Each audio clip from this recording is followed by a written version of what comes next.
தண்ணி மாற்றம் செய்யுங்க. சரி.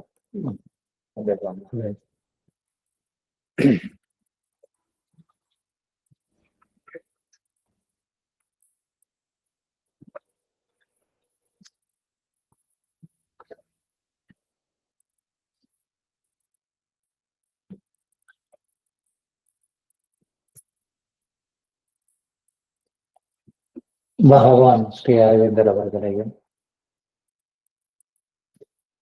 பராசக்தி ஸ்ரீ அன்னை தாய் அவர்களையும், குருநாதர் ஸ்ரீ கர்மயோகி அப்பா அவர்களையும் வணங்கி, அன்னை வழியில் நடக்க விரும்புகின்றவர்களுக்கு ஸ்ரீ கர்மயோகி அப்பா அவர்களின் அறிவுரைகள் என்ற சொற்பொழிவினை துவங்குகின்றேன். இது போன சொற்பொழிவோட தொடர்ச்சி. மொத்தம் 10 கருத்துக்கள்ல 4 பார்த்தோம். இன்னைக்கு பாக்கி உள்ள 6 தலைப்புகளை இப்ப நம்ம பார்ப்போம். அது என்ன தலைப்பு அப்படின்னு என்னென்ன சப்டைட்டில் அப்படின்னு பார்த்தீங்கன்னா, அருளின் ஆதரவு இருக்கும் பொழுது முயன்றால் முடியாதது இல்லை. அன்னையின் கண்ணோட்டத்தில் சவால்களை வெற்றிகரமாக எதிர்கொள்பவர்களே அவர்களுடைய குழந்தைகள். சவால்களை கண்டு பின்வாங்குபவர்கள் அவர்களுடைய குழந்தைகள் அல்ல. இதுவரை யாரும் செய்யாத காரியமாக இருந்தாலும் அன்னை பக்தரால் அதை வெற்றிகரமாக செய்ய முடியும். எதிராளி நம் கருத்தை ஏற்பதற்கு சிறந்த வழி எதிராளியின் கருத்தை நாம் ஏற்பதுதான். அன்னை பக்தர்களுக்கு அவசியமாக இருக்க வேண்டியது தைரியம். முயற்சியை கடினம் என்பதால் மட்டும் நாம் பின்வாங்கக்கூடாது. நம்மால் அதிகபட்சம் என்ன முடியுமோ அதை செய்ய வேண்டும் என்ற மீதமுள்ள அந்த 6 தலைப்புகளை நாம் இன்று பார்ப்போம். அதில் முதலாவதாக, அருளின் ஆதரவு இருக்கும் பொழுது முயன்றால் முடியாதது இல்லை. இந்த அருளின் ஆதரவு எப்படி நமக்கு வரும் அப்படின்னு பாத்தீங்கன்னா, அன்னையை நாடி வரும் பக்தர்களுக்கு ஸ்ரீ அன்னையின் அருள் அவர்களை அறியாமலேயே செயல்படுகிறது. அந்த அன்னையின் அருள் ஆதரவு அன்பர்களின் வாழ்க்கையில் அதிர்ஷ்டமாக வரும், வெற்றி வாய்ப்புகளாக வரும், நமது உடலில் ஆரோக்கியமாக வரும், அழகாக வரும், அழகு மேனியாக வரும், முகத்தில் தேஜஸாக வரும், முகக்கலையாக வரும், மனதில் நிறைவாக வரும், மனதில் மகிழ்ச்சியை கொண்டு தரும். இப்படி அருளின் ஆதரவு பல வகையில் நமக்கு வரும் என்று கூறுகிறார்கள். அதாவது நமக்கு எது தேவையோ, இப்ப நம்மளுக்கு வருமானம் அதிகமாக இருக்கிறது, பொருளாதார நிலை நன்றாக இருக்கிறது என்றால் உடல் ஆரோக்கியம் வரும். நமக்கு உடல் ஆரோக்கியம் நன்றாக இருக்கிறது, வருமானம் நமக்கு போதுமானதாக இல்லை என்றால் அதிர்ஷ்டமாகவும் பொருளாதார முன்னேற்றமாகவும் வரும். இப்படி அன்னையின் அருள் ஆதரவு பல வழிகளில் நமக்கு வரும் அப்படின்னு சொல்றாங்க. இந்த அருளின் ஆதரவு வருகின்ற பொழுது அந்த அருள் எப்படி இருக்கிறது அப்படின்னு பார்த்தீங்கன்னா, அந்த அருள் எப்படி நமக்கு செயல்படுகிறது என்றால், அன்னையுடைய அந்த அருளும் அவர்களுடைய ஆதரவும் இந்த உலகத்தில் காற்றை போல, புவியீர்ப்பு சக்தியை போல நிரம்பி உள்ளது. எவரை விட்டும் அருள் க்ஷணமும் விலகுவதில்லை அப்படின்னு சொல்றாங்க. இப்ப இந்த பொருளை இந்த இதை போட்டோம்னா கீழே விழுது. ஏன்னா புவியீர்ப்பு விசை தொடர்ந்து செயல்பட்டுக்கிட்டே இருக்கு. எப்ப போட்டாலும் ஒரு பொருள் பூமியில விழும். ஏன்னா 24/7 எப்போதுமே புவியீர்ப்பு விசை செயல்பட்டுக்கிட்டே இருக்கு. நம்ம ஏன் சுவாசிச்சுக்கிட்டே இருக்கோம்னா சுத்தி காற்று இருந்துகிட்டே இருக்கு. அதே போல அன்னையோட அருளும் அவர்களுடைய அருள் ஆதரவும் க்ஷணமும் விலகாம நம்மளோட இருந்து கொண்டே இருக்கிறது அப்படின்னு சொல்றாங்க. நம்மளுடைய ஏற்பு திறனுக்கு தகுந்தாற் போல நாம் அதை பெற்றுக்கொள்கிறோம் அப்படின்னு ஸ்ரீ அப்பா அவர்கள் சொல்றாங்க. ஸ்ரீ அன்னையின் அருள் ஆதரவு மனிதனை நாடி வருகிறது. இந்த இடத்துலதான் மற்ற தெய்வங்களுக்கும் மற்ற தெய்வங்களுடைய அருளுக்கும் அன்னையோட அருளுக்கும் உள்ள வித்தியாசம். இப்ப மற்ற தெய்வங்கள் மற்றவர்கள்லாம் நம்ம போய் வழிபட்டாதான் அவங்களுடைய அருள் நமக்கு கிடைக்கும். அதற்கான அர்ச்சனைகளோ பூஜையோ ஏதோ செய்தோம் என்றால் தெய்வங்களுக்குள்ளிருந்து நமக்கு அருளை கொடுக்கும். ஆனா ஸ்ரீ அன்னையோட அருள் மனிதனை தானாக தேடி நாடி வருகிறது. ஸ்ரீ அன்னை அவர்கள் தன்னுடைய அருளை மனிதன் பெற வேண்டும் என விரும்புகிறார்கள். எனவே இந்த வழிபாடு பூஜை இவற்றிற்காக காத்திருக்காமல் அன்னையின் அருள் ஆதரவு தகுதி உடையவர்களுக்கு கேட்காமலேயே செயல்படுகிறது. கேட்க தெரியாதவர்களுக்கு அவர் தகுதி அறிந்து மனதில் வெளியிடாத விருப்பங்கள் அனைத்தையும் பூர்த்தி செய்கிறது அப்படின்னு அப்பா சொல்றாங்க. இதுல இருந்து என்ன தெரியுதுன்னா, அன்னை எந்த ஒரு ஃபார்மாலிட்டிஸ்க்காகவும் என்ன பண்ணல, நமக்காக வெயிட் பண்ணல. எனக்கு சிம்பிள் போடு, ஊதுபத்தி கொளுத்து வை, என்னை வழிபடு, என்னை வழிபட்டாதான் உனக்கு நான் அந்த அருளை கொடுப்பேன்னு அன்னை வெயிட் பண்ணல. அவங்களுடைய அருள் தொடர்ந்து செயல்பட்டுக்கிட்டே இருக்கு, தன்னுடைய அருளை வழங்கி கொண்டே இருக்கிறார்கள். ஆனா இங்க ஒரு விஷயத்தை அப்பா இங்க சொல்றாங்க, யாரை தேடி வருது, யாரை கேட்காமலேயே வருகிறது அப்படின்னா தகுதி உடையவர்களுக்கு தேடி வருகிறதுன்னு சொல்றாங்க. அது என்ன தகுதி? ஒரு சாதாரண ஒரு அரசாங்க வேலையா இருந்தா கூட அதுக்கு மினிமம் குவாலிஃபிகேஷன் ஒன்று வச்சிருப்பாங்க. 10th 12th இல்ல டிகிரி இதே மாதிரி ஏதோ ஒன்று வச்சிருப்பாங்க. இப்போ IAS IPS ஆகணும், அதுக்கு எக்ஸாம் எழுதுனா மினிமம் குவாலிஃபிகேஷன் ஏதோ ஒரு டிகிரி முடிச்சிருக்கணும். இதே மாதிரி ஒரு தகுதி இருக்கு இல்லையா? அன்னைகிட்ட என்ன தகுதி? நம்ம அன்னை நண்பர்களுக்கே தெரிஞ்சதுதான். அன்னையிடம் உள்ள தகுதி என்னன்னா, அன்னையோட கோட்பாடுகள், நல்ல குணம், திறமை, பண்புகள், ஏற்பு திறன் போன்ற வேல்யூஸ் யாருக்கு இருக்கோ அவங்க அன்னை அன்பர்களாக இருக்கலாம், அன்னை அன்பராக இல்லாமலும் இருக்கலாம். இந்த பண்புகள் இருந்தால் அவர்களை நாடி அன்னையோட அருளும் அவர்களுடைய அருள் ஆதரவும் தேடி வருகிறது அப்படின்னு சொல்றாங்க. இந்த அன்னையுடைய அருள் எப்படி செயல்படும், எப்படி அந்த அருள் நமக்கு ஆதரவை கொடுக்கும் அப்படின்னா, க்ஷணத்தில் செயல்படும் அப்படிங்கிறாங்க. க்ஷணம்னா கண்ணை மிகிற நேரத்தை விட கம்மி, க்ஷணத்தில் செயல்படும். இது காலத்தை கடந்தது. எது? அன்னையுடைய அந்த அருள் ஆதரவு காலத்தை கடந்த ஆதரவு கொடுக்குங்கிறாங்க. காலத்தை கடந்ததுன்னா என்ன? நம்ம ஏற்கனவே சொற்பொழிவு எல்லாம் பார்த்துருக்கோம். காலத்தை கடந்ததுன்னா என்ன அப்படின்னா,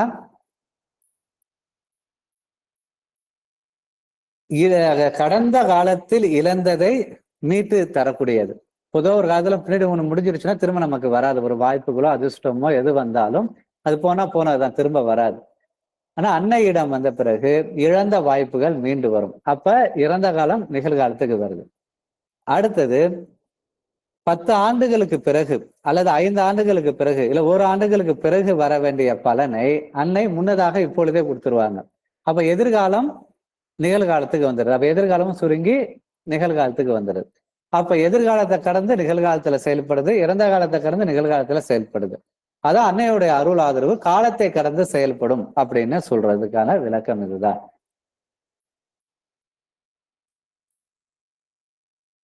பொதுவா பாத்தீங்கன்னா இந்த உலகத்துல திறமையுள்ள வலிமை, ஸ்ட்ரென்த் சாதிக்க திறன் கொண்டது. வலிமையானவர்கள் வாழ்க்கையில எல்லாமே சாதிப்பாங்க. ஒன்று,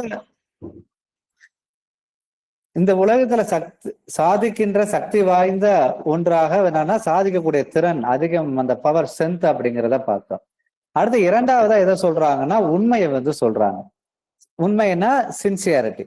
இந்த சின்சியாரிட்டி, ஸ்ட்ரென்த், திறமையுள்ள வலிமை ஆகிய இரண்டுமே இந்த உலகத்துல சாதிக்காதது எதுமேல அனைத்தையும் சாதிக்கும் அப்படின்னு சொல்றாங்க. சக்தி வாய்ந்த இரண்டுன்னு சொல்றாங்க.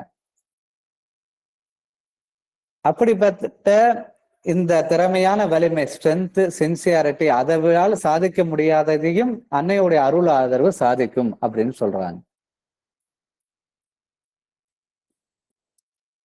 அதே போல பாத்தீங்கன்னா அந்த அன்னையனுடைய அருள் ஆதரவு முன்னாடியே சொன்ன மாதிரி நம்மை நாடி வரும். நாம தேடி போக வேண்டியதில்லை, அதுவே நம்மளை நாடி வரும். நாம் கேட்காமல் கொடுக்கும், நாம் கேட்பதை விட அதிகமாக கொடுக்கும். நாம் கேட்க தெரியாதவற்றையும் கொடுக்கும் திறன் உடையது அன்னையின் அருள் அப்படிங்கிறாங்க. அதான் நம்ம பொதுவாகவே அன்னைகிட்ட வந்த பிறகு, அன்னையே உங்க திருவிழா நிறைவேறட்டும், என் விருப்பம் அல்லன்னா அன்னைகிட்ட சரண்டர் பண்ணது மிகவும் சிறப்பு. என்ன காரணம் அப்படின்னா, நமக்கு என்ன பண்ண தெரியாது, அன்னைகிட்ட அதிகமா கேட்டு வாங்க தெரியாது. ஒரு உதாரணத்துக்கு சொல்றோம்னா, வெளியில அருள் மழை பொழியுது அப்படின்னா அதுல ஒரு பெரிய அண்டாவை போய் வச்சோம்னா என்ன பண்ணோம், அண்டா நிறைய அந்த மழை நிறையும். ஒரு குடத்தை வச்சோம்னா குடம் நிறைய நிறையும், டம்ளரை வச்சோம்னா டம்ளர் அளவுக்கு தான் நிறையும். நம்மளோட புத்தி மனித புத்தி பெருகுனா ஸ்பூனை தான் போய் நீட்டுவோம், ஸ்பூன் அளவுக்கு தான் நம்ம நிறையும். அது அருள் வந்துகிட்டு தான் இருக்கும். நம்மளோட ஏற்பு திறன் எந்த இருக்கும் அந்த அளவுக்கு தான் நம்மளால அந்த மழையை பெற முடியும். அதே போலதான் அன்னையோட அருளுங்கிறது அபரிமிதமா இருக்கு. அந்த அபரிமிதம் எப்படி இருக்குங்கிறத பின்னாடி அப்பா சொல்றாங்க, அதையும் நம்ம பார்க்க போறோம். அந்த அபரிமிதமான அருளை வந்து மனிதரால நம்மளால கேட்டு வாங்க தெரியாது, முழுவதுமா ரிசீவ் பண்ணிக்க தெரியாது. அதுக்குதான் அன்னையே உங்க திருவுள்ளம் நிறைவேறட்டும்னு அன்னைகிட்ட ஒப்படைச்சிட்டோம்னா அன்னை வந்து நமக்கு கேட்க தெரியாது, நம்ம எதிர்பார்க்காதவ பெரிய வாய்ப்புகளை பெரிய அதிர்ஷ்டங்களை பலனை கொடுப்பாங்க. உதாரணத்துக்கு பாத்தீங்கன்னா இப்ப நம்ம என்ன பண்ணுவோம், 1,00,000 ரூபா 2,00,000 ரூபா சம்பளம் இருந்தா போதுங்கிற மாதிரியான வேலையை வந்து நம்ம எதிர்பார்ப்போம். மதர் கொடுத்தாங்கன்னா கோடிக்கணக்கில் பிசினஸோ இல்ல பல லட்சம் ரூபாய் வர மாதிரி வருமானம் வர தொழிலையோ அதை கொடுப்பாங்க. அதனால சாய்ஸ் வந்து மதர்கிட்ட கொடுக்கறது பெஸ்ட். அதனாலதான் பாத்தீங்கன்னா இன்னொன்னு என்ன சொல்லுவாங்க, நம்ம ஆள் மனசுல வந்து சில ஆசைகள் இருக்கும், சில லட்சியங்கள் இருக்கும். அந்த லட்சியங்களை வந்து நம்ம அன்னைகிட்ட சொல்லணும்னு அவசியமே இல்லை. அன்னையோட பார்வை நம்ம மேல பட்டுட்டாவே, அன்னைகிட்ட ஒரு முறை வந்துட்டாவே, நம்ம ஆள் மனசுல என்ன ஆசைகள் இருக்கு, தேவைகள் இருக்கு, அந்த லட்சியங்கள் இருக்கும், அது நம்ம அன்னைகிட்ட சொல்லணும்னு அவசியம் இல்லை, தன்னாலேயே நிறைவேறிடும். அன்னையோட அருள் வந்து தன்னாலே வந்து அதை வந்து செயல்பட வைக்கும். எப்படி இந்த சிம் போட்டோம்னா அந்த நெட்வொர்க்கை தன்னாலே மொபைல் போனை இழுத்து நம்மளுக்கு செயல்படுது இல்லை, அதே மாதிரி தானாகவே அது வந்து எடுத்து செயல்படக்கூடியதுங்கிறாங்க. அதனாலதான் அன்னைகிட்ட வந்த பிறகு கூட சில அன்பர்களுக்கு பாத்தீங்கன்னா அவங்க வந்து மதத்தை வந்து திருமணம் ஆகணும்னு வேண்டியிருக்க மாட்டாங்க, இல்ல வேலை கிடைக்கணும்னு வேண்டியிருக்க மாட்டாங்க, ப்ரொமோஷனோ இல்ல குழந்தை இல்ல வீடு ஏதோ ஒண்ணுமே கேட்டிருக்க மாட்டாங்க. ஆனா அன்னைகிட்ட வந்த உடனே டக்குன்னு நடந்திருக்கும். அப்படின்னா என்ன அர்த்தம் அப்படின்னா அவங்க ஆள் மனசுல என்ன இருந்திருக்குன்னு அர்த்தம், அந்த ஆசை அந்த தேவை இருந்திருக்குங்கிறதுனால அந்த ஆன்மாவுக்கு எது தேவையோ, அந்த அவங்களுடைய வாழ்வின் முன்னேற்றத்துக்கு எது தேவையோ அதை அன்னை வந்து தன்னால வழங்கிடுவாங்க. எனக்கு தெரிஞ்ச ஒரு அன்னை அன்பர் அப்படிதான். அவர் வந்து நாத்திகம் பேசிட்டு இருந்தவர், அன்னைகிட்ட வந்த பிறகு அப்படிதான். அவரை நண்பர் கூப்பிட்டானே தியான மையத்தில் வந்து உட்கார்ந்தாரு. ஏன்னா அவர் நாத்திகம் இதெல்லாம் பேசியிருந்த காலகட்டத்தினால அன்னையே என்ன பண்ணல, அவரு நம்பல. அன்னைகிட்ட வந்து பிரார்த்தனை பண்ணனால என்ன பண்ணோம், அந்த காரியம் வந்து நடக்கும். அவர் ஆள் மனசுல உள்ள தேவையை அன்னைகிட்ட அவர் சொல்லனாலும் கூட, அன்னை தாய் இல்லையா, குழந்தைக்கு என்ன வேணுங்கிறவங்களுக்கு தெரியுமில்ல, குழந்தை கேட்டாலும் கேட்காட்டினாலும் தாய் குழந்தைக்கு கொடுக்குற மாதிரி அன்னை அவங்க தேவையை வந்து பூர்த்தி பண்ணிட்டாங்க. வாழ்க்கையில் என்ன லட்சியமோ அதை வந்து இது பண்ணிட்டாங்க. அப்பதான் அவருக்கு புரிஞ்சு, ஓஹோ அப்ப ஏதோ விஷயம் இருக்கு மதர்கிட்ட அப்படின்னு சொல்லி அவர் மதர் டிவோட்டியா மாறி வந்தாங்க. இதெல்லாம் ஒரு அன்னை என்பர் வாழ்க்கையில ஏற்பட்ட அனுபவம். இது எதுக்குன்னா அப்பா சொல்றாங்களா, நம்ம ஆள் மனசுல கேட்காததையும் அன்னை செயல்படுத்துவாங்க அப்படின்னு, அதுக்கான ஒரு இது அருள் ஆதரவு வந்து அப்படி எல்லாம் செயல்படும் அப்படின்னு இங்க வந்து அப்பா சொல்றாங்க. முன்னாடியே சொன்னோம் இல்லையா, அன்னையோட அருள் ஆதரவு அன்னையோட அருள் சக்தி வந்து அபரிமிதமானது, பெரியது அப்படின்னு. நம்ம வந்து சுருக்கிடுவோம், அன்னை கொடுத்தா அபரிமிதமா கொடுப்பாங்கன்னு. அந்த அருளுடைய சிறப்பு எப்படி இருக்கும்னு அப்பா இங்க சொல்றாங்க. அன்னையினுடைய அருள் ஆதரவு இருப்பதை அபிவிருத்தி செய்யும். அபிவிருத்தி செய்யனா அதிகமா பெருக்கும். இப்போ ஒரு நெல் போட்டா அது முளைச்சு நிறைய வருது இல்ல, அதே போல இருக்கிறத அபிவிருத்தி செஞ்சு கொடுக்கக்கூடியது அன்னையுடைய அருள். அன்னையின் அருள் ஆதரவும் அதன் சக்தியும் பெரியதுங்கிறாங்க. எவ்வளவு பெரியது எனில், இந்த சமூகத்தை சொசைட்டியை விட பெரியது, இந்த உலகத்தை விட பெரியது. உலகம் எவ்வளவு பெருசு, இந்த உலகத்தை விட பெரியது. இந்த உலகத்தை விட எது பெருசு, பிரபஞ்சம். இந்த பிரபஞ்சத்தை விட பெரியது. பிரபஞ்சம்னா அது யூனிவர்சல், போயிட்டே இருக்கு, எல்லையற்றது, அதை விட பெரியதுங்கிறாங்க. அடுத்தது அப்பா என்ன சொல்றாங்கன்னா சிருஷ்டியை விட பெரியதுங்கிறாங்க. ஏன்னா இந்த படைப்புல வந்து பிரபஞ்சமும் ஒண்ணு, சிருஷ்டிங்கிறது எல்லையற்றது, அதை விட பெருசுங்கிறாங்க அன்னையோட அருள் சக்தி. ஆனா நாம என்ன பண்றோம்னா நமக்கு தெரிஞ்ச அளவுக்கு தான் அன்னைகிட்ட வந்து நம்ம வேலை, இதை ப்ரொமோஷன், எனக்கு இதை செஞ்சு கொடுங்க, அது செஞ்சு கொடுங்க, சின்ன லெவல்லாம் கேட்கிறோம். இது வந்து அன்னையோட அருள் சக்தி வந்து நம்ம கற்பனைக்கு எட்டாத ஒரு விஷயமா இருக்கும். அதற்கு ஒரு நல்ல உதாரணம் எது சொல்லலாம்னா, ஒரு சினிமால ஒரு இது வரும். என்ன பண்ணுவாங்கன்னா, இப்ப வந்து பள்ளி இருக்குன்னா அது எங்க இருக்கும்னா டியூப் லைட்டு கிட்ட இருக்கும். ஏன் அப்படின்னா அந்த வெளிச்சத்துக்காக பூச்சி வரும், அது வந்து சாப்பிடலாம் அப்படின்னு அது தெரியும், அவ்வளவுதான். அதுக்கு பின்னாடி உள்ள சயின்ஸ் அந்த பள்ளிக்கு தெரியாது. அந்த டியூப்லைட் எப்படி இயங்குது, கரண்ட் என்ன, பல்புனா அதை யாரு மாற்றுறாங்க, அது எங்கேருந்து வருது, மனுஷங்கள் எப்படி இருக்காங்க, இந்த பிரபஞ்சம் என்ன இருக்குன்னு அந்த பள்ளிக்கு தெரியாது. அதுக்கு தெரிஞ்சது அது சின்ன ஒரு ஞானம், அவ்வளவுதான். அதே போலதான் நம்ம அறிவாளிகள், ஞானிகள், நம்ம புத்திசாலிகள் நினைச்சிட்டு இருக்காங்க. நம்மளோட அறிவும் என்னது, அந்த பள்ளி மாதிரி குறுகிய அளவுல தான் இருக்கு அன்னையோட சக்தியை நம்ம புரிஞ்சுக்கிறதுக்கு. ஏன்னா நம்மளால இன்னும் கோள்களையே பிரபஞ்சத்தையே கணக்க முடியல. அப்பா என்ன சொல்றாங்கன்னா, பிரபஞ்சத்தை விட பெருசு, சிருஷ்டியை விட பெருசுன்னா அப்ப எவ்வளவு பெருசு. அது வந்து யோகிகளுக்கு ஞானிகளுக்கு அது தெரிஞ்சிருக்கலாம், ஆன்மீகத்தை டீப்பா போறப்ப தெரியும். அப்ப எவ்வளவு பெரிய சக்திங்கிறத பாருங்க. அந்த சக்தியிடம் வந்து நம்ம முழுவதுமா சரண்டர் ஆயிட்டோம்னா அன்னையோட அருள் ஆதரவு நமக்கு நம்ம ஆன்மாவுக்கு எது தேவையோ நமக்கு எது தேவையோ தன்னால வழங்கும். நம்ம ஆள் மனசுல உள்ள ஆசைகளை தேவைகளை அது தன்னால பூர்த்தி செய்யும் அப்படின்னு எங்க அப்பா வந்து சொல்றாங்க.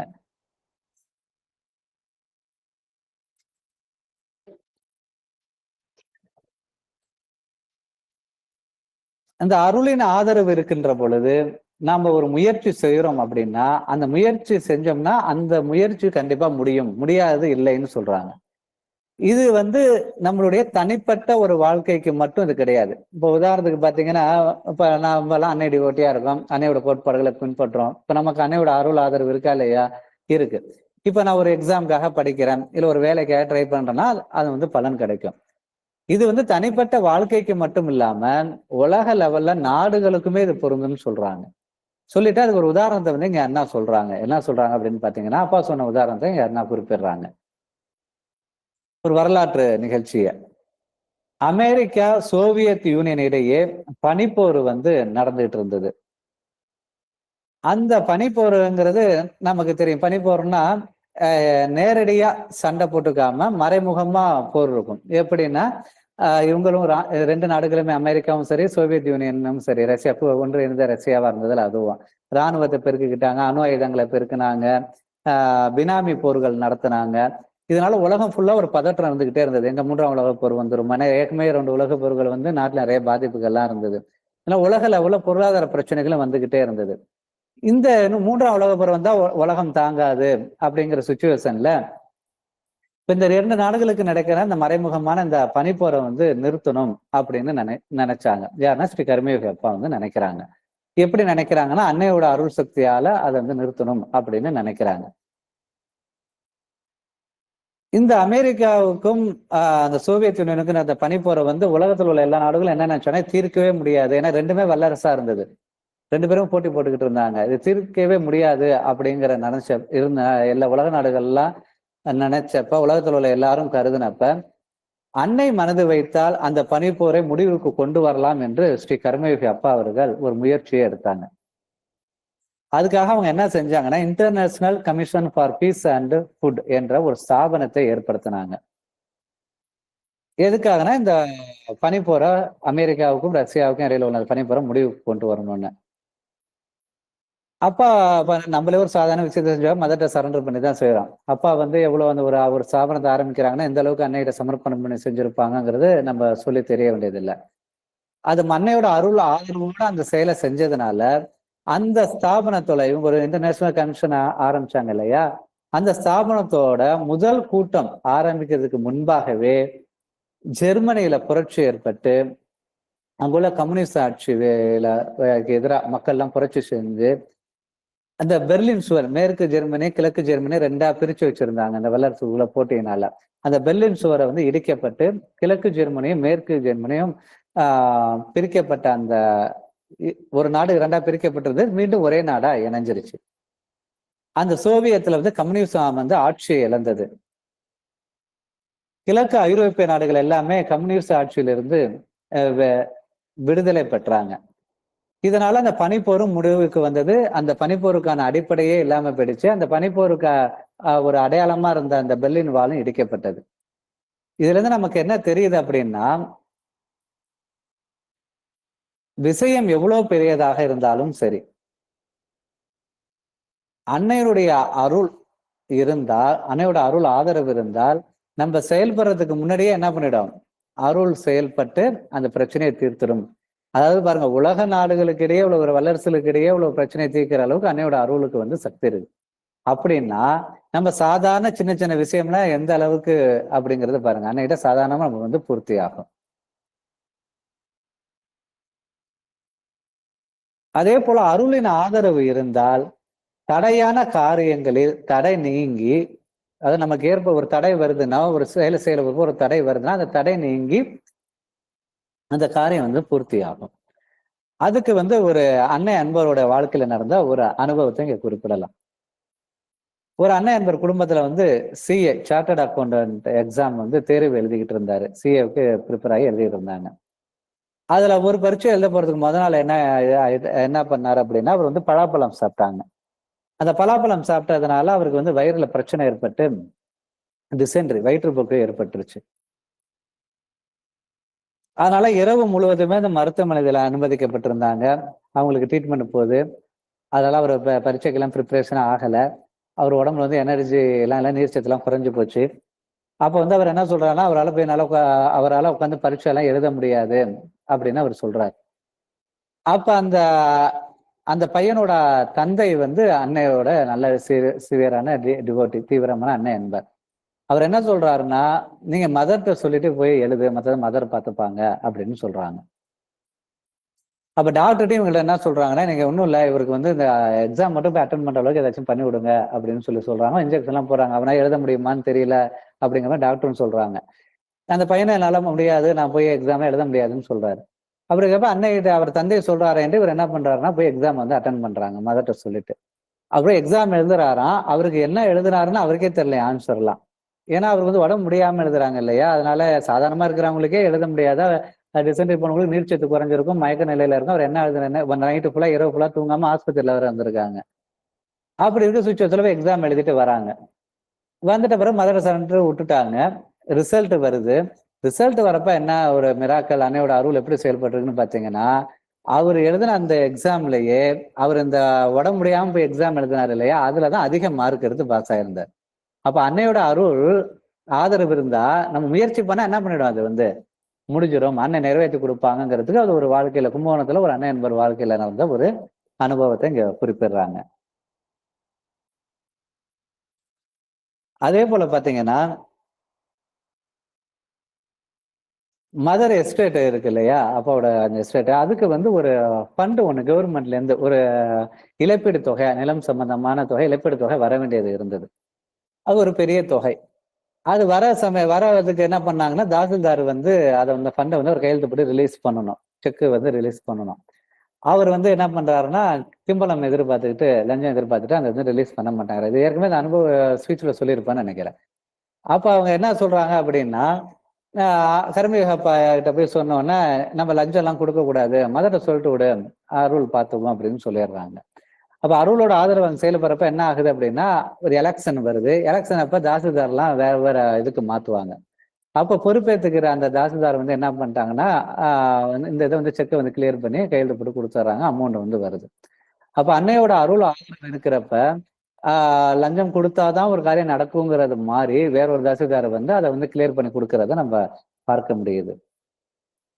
அதேபோல அன்னையோட அருள் ஆதரவு இருக்கிறப்ப பார்த்தீங்கன்னா, விவசாயத்திற்கு வந்து லோனே ஃபர்ஸ்ட் குடுக்க மாட்டாங்க. இப்பதான் விவசாய கடன்லாம் இருக்கு.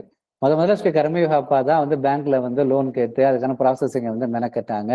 அப்ப வந்து சொத்துக்கு தான் வந்து லோன் குடுப்பாங்களே, விவசாயத்துக்கு லோன் குடுக்குற பழக்கமே இல்லாம இருந்த காலகட்டத்துல, ஸ்ரீ கர்மயோகா அப்பா வந்து அன்னையோட அருளோட செஞ்சப்ப லோன் சாங்ஷன் ஆச்சு. அதுக்கப்புறம் அந்த கிராமத்துல உள்ளவங்களுக்கு லோன் குடுத்தாங்க. இன்னைக்கு இந்தியா ஃபுல்லா விவசாய கடனுங்கிறது வந்து குடுத்திருக்கிறாங்க. இது வந்து என்னன்னா, அன்னையோட அருள் ஆதரவினால் நடக்கும் அப்படிங்கிறதுக்கு இது ஒரு உதாரணம். இன்னொன்னு சொன்னோம் இல்லையா? அன்னையோட அருள் ஆதரவு வந்து அபரிமிதமானது, பெரியதுன்னு. ஒருத்தவங்களுக்கு நடந்துச்சுன்னா, அது என்ன பண்ணும்? ஒருத்தருக்கு மட்டும் நடக்காது. அவங்கள சார்ந்த எல்லாருக்கும் நடக்கும். இப்ப அப்பாவுக்கு மட்டும் லோன் கிடைக்கல. ஆ அந்த இந்தியா ஃபுல்லா அந்த லோன் வந்து கிடைச்சது. அது மாரி பாருங்க, அந்த 2 நாடுகளுக்கு இடையே பனிப்போர் நிலவுனதால உலகத்துல உள்ள அனைத்து நாடுகளுக்கும் நிம்மதி, பொருளாதாரத்துல சமநிலை வந்துச்சு. இத போல வந்து அன்னையோட அருள் வந்துச்சுன்னா, ஒருத்தருக்கு மட்டும் இல்லாம பெரியதாக இருக்கிறதுனால அனைவருக்கும் சேர்ந்து வரும். அதே போல சட்டங்களே மாறும். அன்னையோட அருள் இருக்கிற பொழுது, சட்டங்களே மாறி, அன்னையோட அன்பர்களுக்கு தகுந்தாற் போல சட்டங்கள் மாறி அவங்களுக்கு சாதகமான ஒரு சூழல வந்து ஏற்படுத்தி குடுக்கும். அடுத்தது 6வது தலைப்பு வந்து, அன்னையின் கண்ணோட்டத்தில் சவால்களை வெற்றிகரமாக எதிர்கொள்பவர்களையே அவர்களுடைய குழந்தைகள். சவால்களை கண்டு பின்வாங்குபவர்கள் அல்ல அப்படின்னு இங்க வந்து அடுத்த தலைப்பா அப்பா வந்து சொல்றாங்க.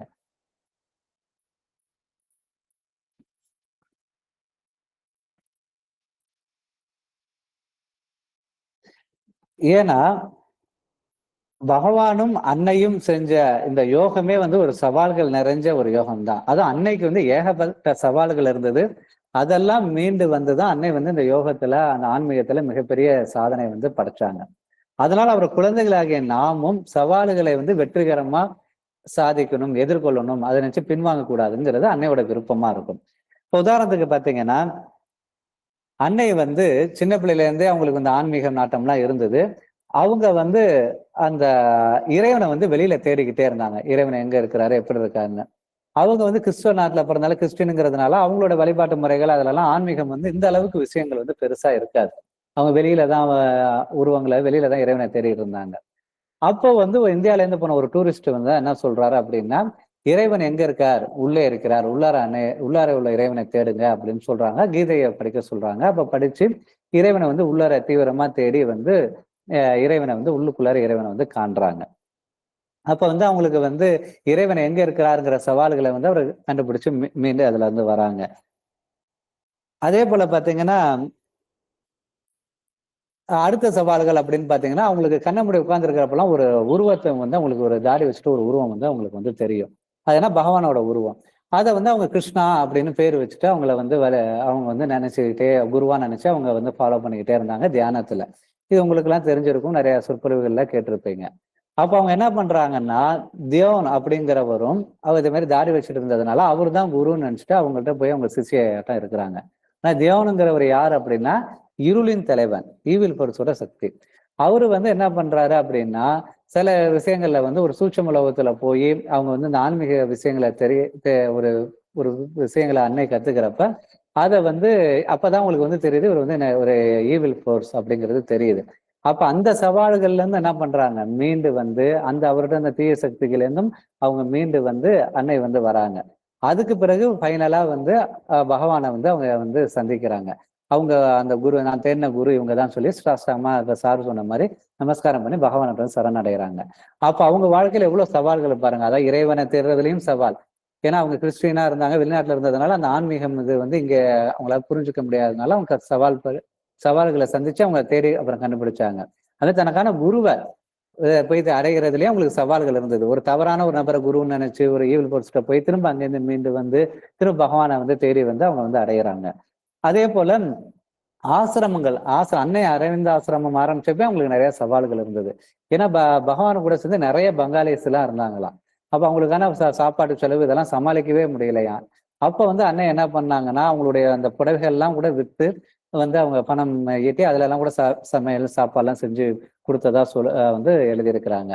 அது மட்டும் இல்லாம அப்பதான் அண்ணன் என்ன பண்ணாங்க அப்படின்னா, ஆசிரமத்துல இருந்து நிறைய department store, petrol bunk, paper mill இதை மாதிரி நிறைய ஆரம்பிச்சு அவங்க வந்து வருமானத்தை பெருக்கிறதுக்காக பல முயற்சிகள்லாம் எடுத்தாங்க. அப்ப வந்து மற்ற ஆன்மீகவாதிகள் போல அவங்க சாதாரணமா இல்லை. அவங்க பல சவால்களை வந்து மீண்டு அந்த பொருளாதார நெருக்கடியை சமாளிக்கிறதுக்கும் நிறைய அவங்க வந்து வாழ்க்கையில வந்து சவால்களை வந்து எதிர்த்து அதுல வெற்றி கண்டாங்க. அதனால அன்னை அன்பர்களாகிய நாமும் சவால்களை வந்து என்ன பண்ணணும்னா வெற்றிகரமா எதிர்கொள்ளணும் அப்படின்னு அன்னை வந்து எதிர்பார்ப்பாங்க. அதற்கு வந்து நம்ம என்ன இவ்வளவு சவால்கள் வருது, பிரச்சனைகள் வருதுன்னு சொல்லி அதுல நம்ம பின்வாங்க கூடாது அப்படிங்கிறது அன்னையோட ஒரு கருத்தா இருக்கு. அதுக்கு சில உதாரணங்களையும் வந்து இங்க சொல்றாங்க.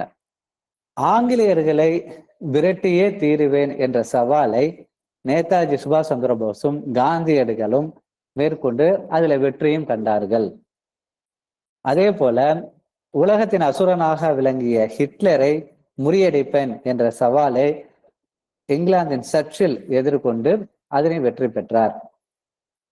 பொருளாதார வீழ்ச்சியிலிருந்து அமெரிக்காவை காப்பாற்றுவேன் என்று அமெரிக்க அதிபர் FD ரூஸ்வெல்ட் சபதம் செய்தார். அதில் வெற்றியும் கண்டார். அடுத்தது இதுவும் நம்ம அண்ணா சொன்ன உதாரணம் தான். நமது பாரத பிரதமர் திரு நரேந்திர மோடி அவர்கள் இன்று அடுத்த 20 வருடத்தில் இந்தியாவை அமெரிக்காவிற்கு சமமாக உயர்த்தி காட்டுவேன் என்று சபதம் எடுத்துள்ளார். இது வந்து நான் பிஜேபி சப்போர்ட்டா சொல்ல நினைக்காதீங்க. இது அண்ணா சொன்ன உதாரணத்தை அப்படியே நான் சொல்லியிருக்கேன், வேற ஒண்ணும் கிடையாது. இதை வந்து அண்ணா சொன்ன விஷயம். அப்பா வந்து சொல்லியிருப்பாங்க போட்டிருக்கு, அது அண்ணா சொல்றாங்க. அதாவது 20 வருடத்துல இந்தியாவை வந்து மோடி வந்து வல்லரசாக்குவாங்க அப்படிங்கிற மாதிரி அதுக்கான முயற்சி எடுத்துக்கிட்டு இருக்காங்க. அதற்கான வெற்றிக்கான வாய்ப்புகளும் இருக்கிறது அப்படின்னு அண்ணா சொல்றாங்க. இவர்களுக்கு ஏன் இதெல்லாம் சொல்றாங்க அப்படின்னா, இவர்களுக்கு எல்லாம் அன்னையை பற்றி தெரிந்திருக்கலாம் அல்லது தெரியாமலும் இருக்கலாம். ஆனால் இவர்கள் தான் ஸ்ரீ அன்னையின் குழந்தைகள் அப்படின்னு சொல்றாங்க. ஏன் இவங்களெல்லாம் அன்னையின் குழந்தைகள்னு சொல்றாங்க? இப்ப நரேந்திர மோடிக்கு அன்னையை தெரிஞ்சிருக்காங்கன்னா அரவிந்த ஆசிரமம் எல்லாம் வந்திருக்காங்க. இப்ப அமெரிக்காவில இருந்த ரூஸ்வெல்ட்டுக்கோ இல்ல சர்ச்சிலுக்கோ இல்ல காந்திக்கோ நேதாஜிக்கோ வந்து அன்னைய தெரிஞ்சிருக்க வாய்ப்பு இருக்குமானுங்கிறது தெரியல. அன்னை டிவோட்டியாங்கிறது தெரியல. ஆனா தெரிஞ்சாலும் தெரியாதுல இவங்க அன்னையோட குழந்தைகள்னு சொல்றாங்க. ஏன் அப்படின்னா இவங்களுக்கு ஏற்பட்ட சவால்களை இவங்க என்ன பண்ணியிருக்காங்க, வெற்றிகரமா சாதிச்சிருக்கிறாங்க. நேதாஜியா இருக்கட்டும், காந்தியடிகளா இருக்கட்டும், ரூஸ்வெல்ட் அமெரிக்காவோட ரூஸ்வெல்ட்டா இருக்கட்டும், நம்ம பாரத பிரதமரா இருக்கட்டும், எல்லாமே அவங்க வந்து அவங்களுக்கு ஏற்பட்ட பல சவால்களை வெற்றிகரமா சாதிச்சதுனால இவங்களெல்லாம் அன்னையோட குழந்தைகள் அப்படின்னு எங்க அப்பா சொல்றாங்க. அப்ப இதுல இருந்து என்ன தெரியுதுன்னா, அப்ப நம்ம வாழ்க்கையில வரக்கூடிய சவால்களை வெற்றிகரமா எதிர்த்து வெற்றி காண்ற எல்லாருமே யாருதான்? அன்னையோட குழந்தைகள் தான். ஏன் அப்படின்னா அவங்களுக்கெல்லாம் அன்னையோட சக்தி என்ன பண்ணும்? தானாகவே கிடைக்கும். அவங்கலாம் அன்னைகிட்ட கேட்கணும்னு அவசியம் இல்ல. அன்னையோட அருள் சக்தி தகுதியுடையவர்கள் செயல்படும்னு சொன்னோம் இல்லையா? தானாகவே அவங்களுக்கு செயல்பட்டு அருளை கொடுக்கும். இப்ப இவங்க வாழ்க்கையில எல்லாத்துக்கும் செயல்படுறதுக்கு பின்னாடி என்ன இருக்கு? சூட்சமா அன்னையோட அருள் தான் இருக்கு. அதாவது இந்தியா சுதந்திர விடுதலையில, அமெரிக்காவோட அந்த பொருளாதார முன்னேற்றத்துல, இப்ப அடுத்தது 20 வருடத்துக்குள்ளார இந்தியா வந்து வல்லரசு ஆகிறதுக்கான முயற்சியில எல்லாத்துக்கு பின்னாடி என்ன இருக்கு? அன்னையோட அருள் சக்தி இருக்கு. ஏன்னா அவங்க அவங்களோட குழந்தைகளை நினைச்சதுனாலதான் அன்னை அவங்க அருள் சக்தியை கொடுத்து இதெல்லாம் செஞ்சிருக்காங்கிறது. அதே போல இதற்கு மாறாக எதிரா ஒரு உதாரணத்தையும் இங்க சொல்றாங்க. லால் பகதூர் சாஸ்திரிங்கிறது நம்மளுக்கு எல்லாம் தெரியும். 2வது வந்து நம்ம இந்தியாவில வந்து பிரதமரா இருந்தாங்க. இவரு வந்து அன்னையோடைய டிவோட்டியாவே இருந்தாங்க. அன்னையோடைய பக்தரா வந்து இருந்தாங்க லால் பகதூர் சாஸ்திரி. அவர் வந்து ஒரு சவாலை வந்து அவருடைய பிரதமரா இருந்த காலகட்டத்துல, இந்தியால பிரதமரா இருந்த காலகட்டத்துல ஒரு சவாலை சந்திக்க வேண்டிய ஒரு காலகட்டம் ஏற்பட்டது. அது என்னன்னு பாத்தீங்கன்னா 1965ல பாகிஸ்தானுக்கும் இந்தியாவுக்கும் ஏற்பட்ட போர் தான் அந்த சவால். இந்த போர் ஏற்பட்டப்ப ஐநா சபை என்ன சொன்னுச்சு அப்படின்னா அவரை சமாதானம் செய்து கொள்ளும்படி கேட்டது. பாகிஸ்தானும் சண்டை போட வேணாம், சமாதானம் பண்ணுங்க அப்படின்னு கேட்டாங்க. அப்ப லால் பகதூர் சாஸ்திரி வந்து அன்னையோட டிவோட்டி அப்படிங்கிறதுனால அவர் அன்னை கிட்ட வந்து இந்த சமாதான முயற்சி வந்து வெற்றி அடையணும் அப்படின்னு அன்னை கிட்ட ஆசீர்வாதம் கேட்டு தந்தை அனுப்புனாங்க. அண்ணன் என்ன பண்ணிருப்பாங்கன்னு நினைக்கிறீங்க? இந்த சமாதானம் ஆகட்டும்னு சொல்லி தந்தி கொடுத்துட்டு அவங்களுக்கு பிளஸிங் பண்ணிருப்பாங்களா, என்ன பண்ணிருப்பாங்கன்னு நினைக்கிறீங்க? அன்னை நம்ம பொதுவா இல்ல அவர் என்ன நினைச்சிட்டாருன்னா ஆன்மீகவாதினா சமாதானம் அன்பதெல்லாம் போதிப்பாங்க. அப்ப வந்து போர் வேணான்னு சொல்லி அன்னை சமாதானம் ஆகட்டும்னு சொல்லி பிளஸிங் பண்ண அனுப்புவாங்கன்னா அவங்க கேட்டாங்க. ஆனா அன்னை என்ன சொன்னாங்க அப்படின்னா சமாதானத்திற்கு போகாதே, போரை தொடர்ந்து நடத்தி பாகிஸ்தானை இந்தியாவுடன் மீண்டும் இணைக்க வேண்டும் அப்படின்னு அவங்க தந்தி அனுப்புறாங்க. அதற்கான வேலையை செய் அப்படின்னு பதில் தந்தி வந்து அனுப்பிச்சாங்க. இத பார்த்தோன்னா லால் பகதூர் சாஸ்திரிக்கு பயந்து போயிட்டாரு, அதிர்ச்சி ஆயிடுச்சு. என்னடா நம்ம அன்னை ஆன்மீகவாதினா வந்து சமாதானம் அப்படின்னு தானே சொல்லுவாங்க, இவங்க என்ன அதிரடியா போரை தொடர்ந்து நடத்தி வெற்றி பெற சொல்றாங்களே அப்படின்னு ஒரு சந்தேகம் வருது. அன்னை அவங்க சொன்னது லால் பகதூர் சாஸ்திரி அவர்கள் அன்னைக்கே கேட்டிருந்தாங்கன்னா என்ன இருந்திருக்கும்? இன்னைக்கு இந்தியா பாகிஸ்தானுங்கிற பிரச்சனையே இருந்திருக்காது. பாகிஸ்தான் இந்தியாவோட இணைஞ்சிருக்கும். இன்னைக்கு இந்திய அரசாங்கத்துக்கு இவ்வளவு ஒரு பெரிய இழப்புகள், நிறைய இழப்புகள் இருக்கு. நிறைய ராணுவ வீரர்கள் இறந்திருக்காங்க, சண்டையினால தீவிரவாதத்தினால இறந்திருக்காங்க, பொருளாதார பாதிப்பு அவங்களுக்கு வந்து நிறைய அந்த ராணுவத்துக்கு செலவழிக்க வேண்டியதா இருக்கு.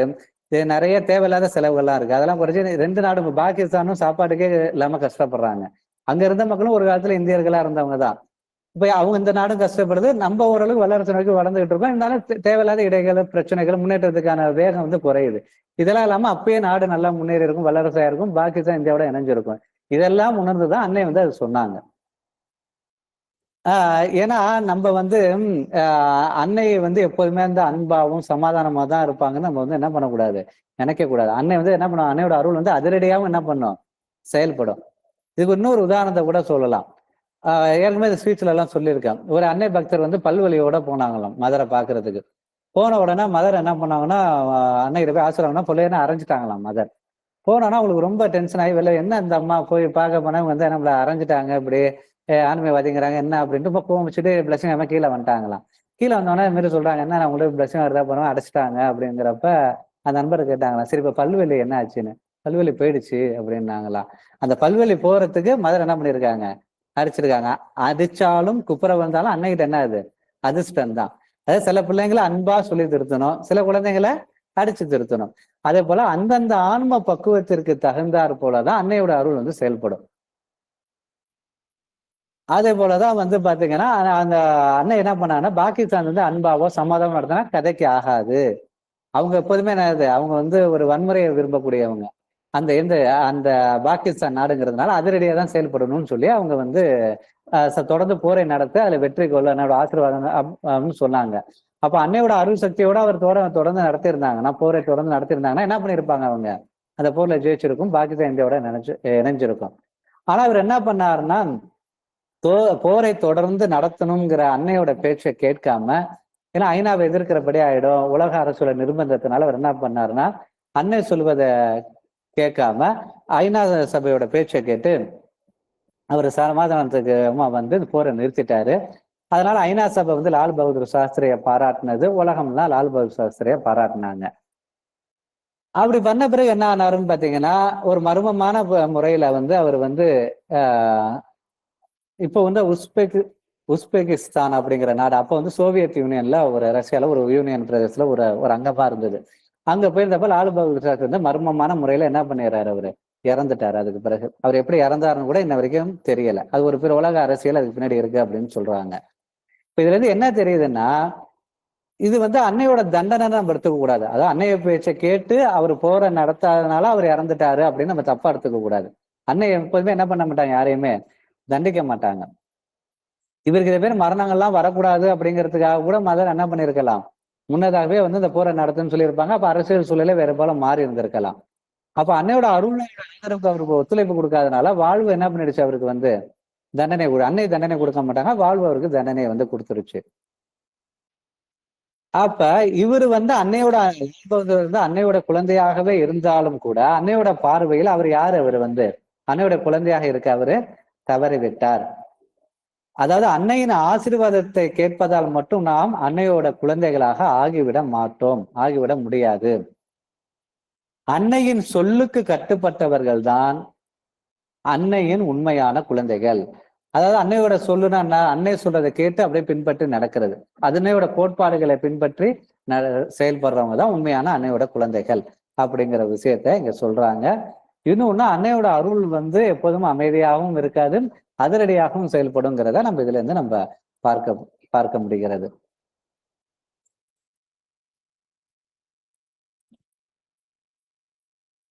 அடுத்தது 7வது தலைப்பு, இதுவரை யாரும் செய்யாத காரியமாக இருந்தாலும் அன்னை பக்தர் அதை வெற்றிகரமாக செய்ய முடியும் அப்படின்னு சொல்றாங்க.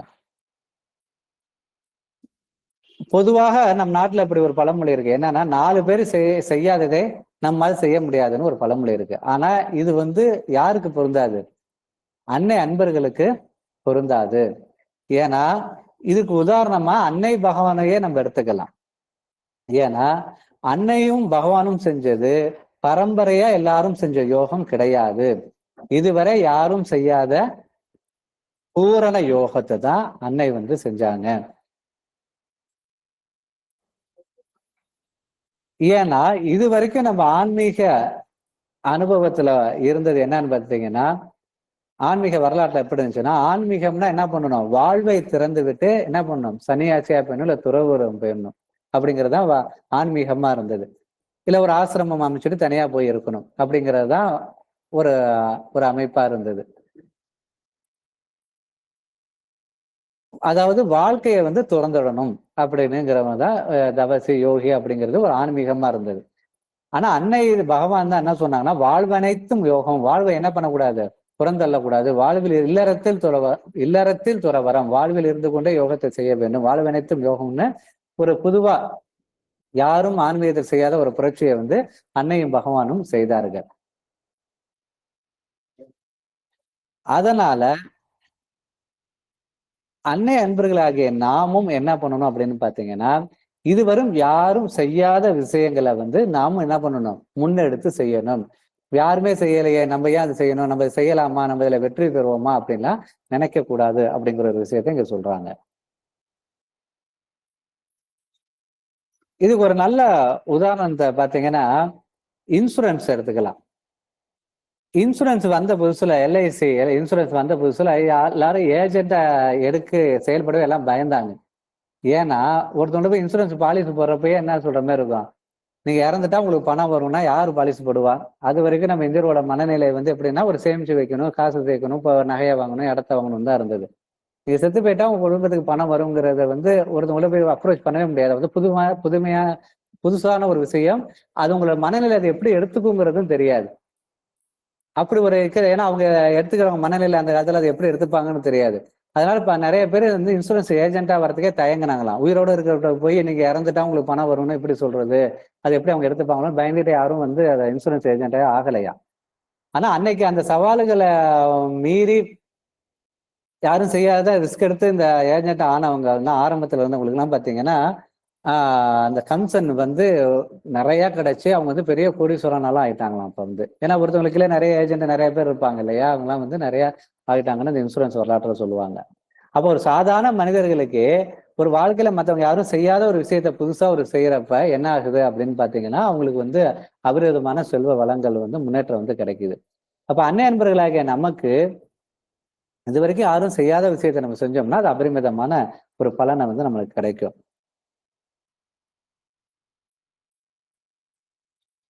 அதாவது இங்க என்ன சொல்றாங்கன்னா, 4 பேரால் இதுவரை எதுவும் செய்ய முடியவில்லை என்பது உண்மையாக இருக்கலாம். அதற்காக இனிமேலும் யாராலும் எதுவும் செய்ய முடியாது என்பது எப்படி சரியாக வரும்? அப்படின்னு இங்க கேட்கிறாங்க. சொல்லிட்டு எவரெஸ்ட் மலையில யாரும் வந்து ஏறினது இல்ல அப்படின்னு ஒரு காலகட்டத்துல உண்மைதான். யாருமே ஏறாம இருந்த காலகட்டத்துல மே 29ஆம் தேதி 1953ல டென்ஜின் நார்கே என்பவர் வந்து எவரெஸ்ட் சிகரத்தை ஏறி காட்டினார். அது வரைக்கும் என்ன நினைச்சாங்கன்னா, எவரெஸ்ட் சிகரத்துல எல்லாரும் ஏற முடியாது, அங்க ஆக்சிஜனோட லெவல் கம்மியா இருக்கும், அங்க பனி பனி புயல் வரும், பனி பெய்யும், அங்க போனா வந்து இறந்துருவாங்கன்னு எல்லாம் பயந்துட்டு எவரெஸ்ட்ல ஏறாம இருந்தாங்க. அப்ப யாருமே செய்யாத காரியத்தை யாரு செஞ்சா? டென்ஜின் நார்கேங்கிறவர் இந்தியரோட ஒரு உதவியோட சேர்ந்து அவர் வந்து அந்த எவரெஸ்ட் சிகரத்துல ஏறி சாதனை படைச்சாரு. அதை பார்த்துட்டு அவரை பின்தொடர்ந்து இன்னைக்கும் பல பேர் வந்து என்ன பண்றாங்க, எவரெஸ்ட் சிகரத்தை ஏறி அந்த உச்சியை வந்து அடையிறாங்க. ஆனா அது வரைக்கும் யாரும் செய்யாத ஒரு காரியத்தை அவர் செஞ்சதுனாலதான் அவருக்கு வந்து இன்ன வரைக்கும் டென்ஷன் ஆர்கேக்கு ஒரு பேர் இருக்கு. அதே போல பாத்தீங்கன்னா அறிவியல் கண்டுபிடிப்புகள் எல்லாமே பாத்தீங்கன்னா மின்சாரமா இருக்கட்டும், தொலைபேசியா இருக்கட்டும், கம்ப்யூட்டரா இருக்கட்டும், எல்லாமே வந்து ஏற்கனவே கண்டுபிடிச்சு வச்சது இல்லை. புவியீர்ப்பு அறிவியல் கருத்துக்களா இருக்கட்டும், எல்லாமே என்ன பண்ணுது, யாருமே செய்யாததான் புதுசா இவங்க கண்டுபிடிச்சதுதான். அதை பின்தொடர்ந்து எல்லாரும் அந்த பலனை வந்து அனுபவிச்சுக்கிறாங்க. இப்படி அறிவியல் விஞ்ஞானிகளா இருக்கட்டும், இத மாதிரி ஒரு பிசினஸ் மேன்களா இருக்கட்டும், இது மாதிரி சாதனையாளர்கள் எல்லாமே என்ன பண்ணுவாங்கன்னா, இது வரைக்கும் யாரும் செய்யாத காரியத்துல செஞ்சு வெற்றி அடைகிறாங்க. இது சாதாரண மனிதர்களே அப்படிங்கிறப்ப, அன்னை அன்பர்களாகிய நாம் இதுவரை யாரும் செய்யாத காரியத்தை செஞ்சோம்னா நம்மளுக்கு என்ன இருக்கு, அன்னையோட அருள் ஆதரவு இருக்கிறதுனால கண்டிப்பா அதுல மிகப்பெரிய வெற்றி அடைவோம் அப்படின்னு இங்க அப்பா வந்து சொல்றாங்க. அதுக்கு உதாரணமா அப்பா அவங்களுடைய வாழ்க்கையில நடந்த ஒரு அனுபவத்தையே இங்க வந்து குறிப்பிட்டு சொல்றாங்க. 1970 வாக்குல ராமாபுரம் கிராமத்துல வந்து அப்பா வந்து முந்திரி தோட்டத்தை வாங்கினாங்க. எஸ்டேட் மதுரை சொசைட்டியை பத்தி தெரிஞ்சவங்களுக்கு தெரியும். முந்திரி எஸ்டேட் வாங்கினாங்க. அதை வந்து வாழை தோட்டமா மாற்ற முயற்சி செஞ்சாங்க. ஏன்னா அந்த முந்திரி எஸ்டேட்டுங்கிறது உங்களுக்கே தெரியும். அது எல்லாமே என்னன்னா ட்ரையான ஏரியால, தண்ணி இல்லாத ஏரியால தான் வந்து முந்திரி எஸ்டேட் எல்லாம் இருக்கும். அந்த ராமாவரம் தோட்டம் எல்லாம் இருந்த ஏரியா வந்து ட்ரை ஏரியா. அதனால அந்த இடத்துல வந்து எல்லாம் முந்திரி மட்டும்தான் விளைவிச்சுக்கிட்டு இருந்தாங்க. ஏன்னா முந்திரிக்கு வந்து தண்ணி வந்து தேவையே கிடையாது.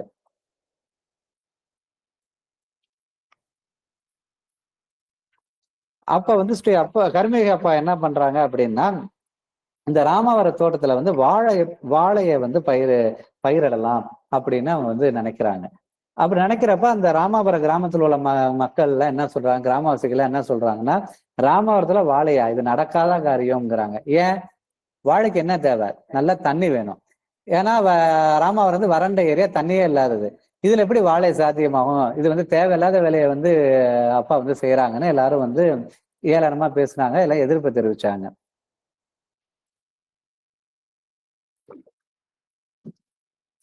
அப்ப கருமே அப்பா என்ன பண்றாங்க அப்படின்னா, இந்த முயற்சியில இருந்து பின்வாங்கல.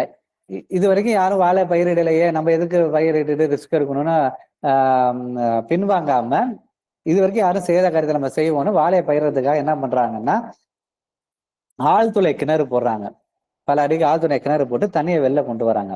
வந்து 60 ஏக்கர்ல வந்து வாழையை பயிரிட்டு விளைச்சலை காட்டினாங்க. இன்னைக்கு ராமவரம் கிராமத்துல போய் பாத்தீங்கன்னா, வாழையில வந்து முன்னோடியா இருக்கு இந்த ராமவரம் கிராமம். இன்னைக்கு அந்த பைபாஸ் சைடு அந்த ஹைவே போட்டிருக்காங்க. இப்ப அந்த ராமவரம் தோட்டம் அந்த சைடு போய் பாத்தீங்கன்னா அந்த வாழையெல்லாம் கொண்டாந்து ரோட்லயே வச்சு விற்கிறாங்க. இப்பெல்லாம் வந்து அந்த செவ்வாழை இதெல்லாமே விற்கிறாங்க. இன்னைக்கு ஒரு வாழை தோட்டமா அந்த வாழை பயிரிடுற ஏரியாவா ஆயிடுச்சு. ஏன்னா அப்பாவை பார்த்து எல்லாரும் என்ன பண்ண ஆரம்பிச்சிட்டாங்க, போர்வெல் போட்டாங்க. அந்த போர்வெல் போடுறதுக்கு பேங்க் கடனும் வாங்கி அப்பா இது பண்ணி கொடுத்தாங்க. இன்னைக்கு எல்லாம் வந்து வாழை தோட்டம் போட்டு இன்னைக்கு இந்த வறண்ட ஒரு வறட்சியான ஏரியாவா இருந்தது இன்னைக்கு வாழை பயிரிடுற அளவுக்கு ஒரு பசுமையான ஒரு நீர்நிலை உள்ள ஒரு ஏரியாவா வந்து மாத்தி காட்டினாங்க அப்பா. இது எதை காட்டுது அப்படின்னா, இதுவரை யாரும் செய்யாத காரியத்தை அன்னை அன்பரால் செய்ய முடியும். அவங்களோட அன்னையோட அருள் ஆதரவு கிடைக்கும் அப்படிங்கிறத வந்து இங்க வந்து இதுல இருந்து நம்ம தெரிஞ்சுக்க முடிகிறது. அதே போல அன்னையினுடைய அன்பர்களாகிய நாமும் 100 கோடி சம்பாதிக்கலாம் வாருங்கள் என்று அப்பா வந்து அழைப்பு விடுத்தாங்க. 100 கோடி எல்லாம் கூட வந்து புத்தகம் எல்லாம் கூட எழுதினாங்க. அப்படி சொல்கிறப்ப அண்ணன் அன்பர்கள் நம்ம எல்லாம் என்ன சொன்னோம், அண்ணன் அன்பர்கள் என்ன சொன்னாங்க அப்படின்னா, எங்கள் உறவினர்கள் வட்டத்துல எனக்கு தெரிஞ்சு யாருமே 100 கோடி சம்பாதிக்கல, எங்களால மட்டும் எப்படி முடியும் அப்படின்னு எல்லாரும் பதில் சொல்லிட்டு இருந்தாங்க. ஆனா இந்த வாதத்தை வந்து ஸ்ரீ கருமேக அப்பா வந்து ஏத்துக்கல. நமது உறவினர் யாரும் சம்பாதிக்கவில்லை என்பதால் மட்டும் நம்மால் சம்பாதிக்க முடியாது என்று ஆகிவிட முடியாது. நம்ம உறவினர் யாரும் அன்னை பக்தர்கள் இல்லை. ஆனால் நாம் யாரு? அன்னை பக்தர்கள். அவங்களுக்கு அன்னையோட அருள் ஆதரவு இல்லை. நமக்கு என்ன இருக்கு? அன்னையோட அருள் ஆதரவு இருப்பதனால் நம்மால் 1000 100 கோடி சம்பாதிக்க முடியும், அந்த முயற்சியில் வெற்றி அடைய முடியும் அப்படின்னு அப்பா வந்து சொன்னாங்க. இப்ப நம்ம போன்ற அன்னை நண்பர்கள் எல்லாமே அதை போல 100 கோடி ரூபாய் நம்ம சம்பாதிச்சோம்னா அது அப்பாவுக்கு வந்து மிக சந்தோஷத்தை கொடுக்கும் அப்படின்னு இங்க வந்து அண்ணா வந்து குறிப்பிடுறாங்க. அடுத்த 8வது கருத்து வந்து, எதிராளி நம் கருத்தை ஏற்பதற்கு சிறந்த வழி எதிராளியின் கருத்தை நாம் ஏற்பதுதான் அப்படின்னு இங்க ஒரு விஷயத்தை வந்து குறிப்பிடுறாங்க. அதாவது அதர்மேன் பாயிண்ட் ஆஃப் வியூ, எதிராளியின் கண்ணோட்டத்தில் ஒரு பிரச்சனையோ இல்லை ஒரு கருத்தையோ வந்து நம்ம அணுகிறது தான் வந்து அதர்மேன் பாயிண்ட் ஆஃப் வியூன்னு சொல்லுவாங்க. பொதுவாகவே நம்ம வந்து என்ன நினைப்போம்னா, நமக்கு வந்து நம்ம கருத்தை வந்து எல்லாரும் ஏத்துக்கணும் அப்படின்னு நம்ம நினைப்போம். அப்படி ஏத்துக்கிறதுக்கு சிறந்த வழி என்ன சொல்றாங்கன்னா, நாம என்ன பண்ணோம், எதிராளியுடைய கருத்தை ஏத்துக்கணும்னு சொல்றாங்க. ஏத்துக்கிட்டாங்கன்னா அவங்க நம்மளுடைய கருத்தை ஏத்துப்பாங்க, ஏற்றுக்கொள்வார்கள். சாதாரண வாழ்வில் எதிராளி என்று ஒருவர் ஏற்பட்டு அவருடன் நமக்கு தகராறு ஆகிவிட்டால் அவருக்கு விட்டு கொடுக்காமல் வெற்றி அடைய வேண்டும் என்று பல முயற்சி செய்வார்கள், அவர்களோட போட்டி போடுவார்கள். இது ஒரு வகையில நம்மளோட ஈகோ தான், அகந்தை தான் இப்படி செயல்படும். ஆனா இங்க ஆன்மீக சூட்சம் என்னன்னா, நாம என்ன செய்யறோமோ அதான் என்ன பண்ணோம், திரும்ப வரும். லைஃப் ரெஸ்பான்ஸுங்கிறாங்களா, நம்ம என்ன விதைக்கிறோமோ அதான் திரும்ப வரும். நம்ம ஒரு விஷயத்த விட்டு கொடுக்காம அவங்கள மட்டும் விட்டு கொடுப்பாங்க நம்ம எப்படி எதிர்பார்க்க முடியும்? நம்ம என்ன செய்யறோமோ அதானே திரும்ப வரும். தான் எங்கேயும் விட்டு கொடுக்காத பட்சத்தில் எதிராளி எவ்வாறு விட்டு கொடுப்பார்? நாம் எப்படி விட்டு கொடுக்காமல் போகிறோமோ அப்படித்தான் எதிராளியும் விட்டு கொடுக்காமல் பேசுவார். இது அடிப்படை காமன் சென்ஸ் அப்படின்னு இங்க சொல்றாங்க. உதாரணத்துக்கு பாத்தீங்கன்னா, ஒரு திருமண பேச்சுவார்த்தையே நடக்குதுன்னு வச்சுப்போமே.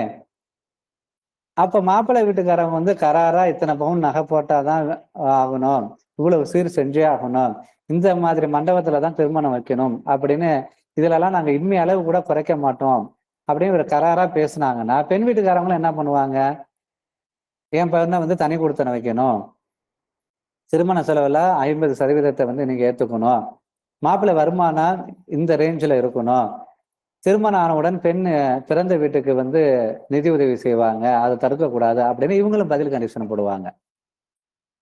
இப்படி இரு தரப்பிலுமே யாருமே எதுவும் விட்டு கொடுக்காமல் இருந்தால் திருமணமே நடக்காது.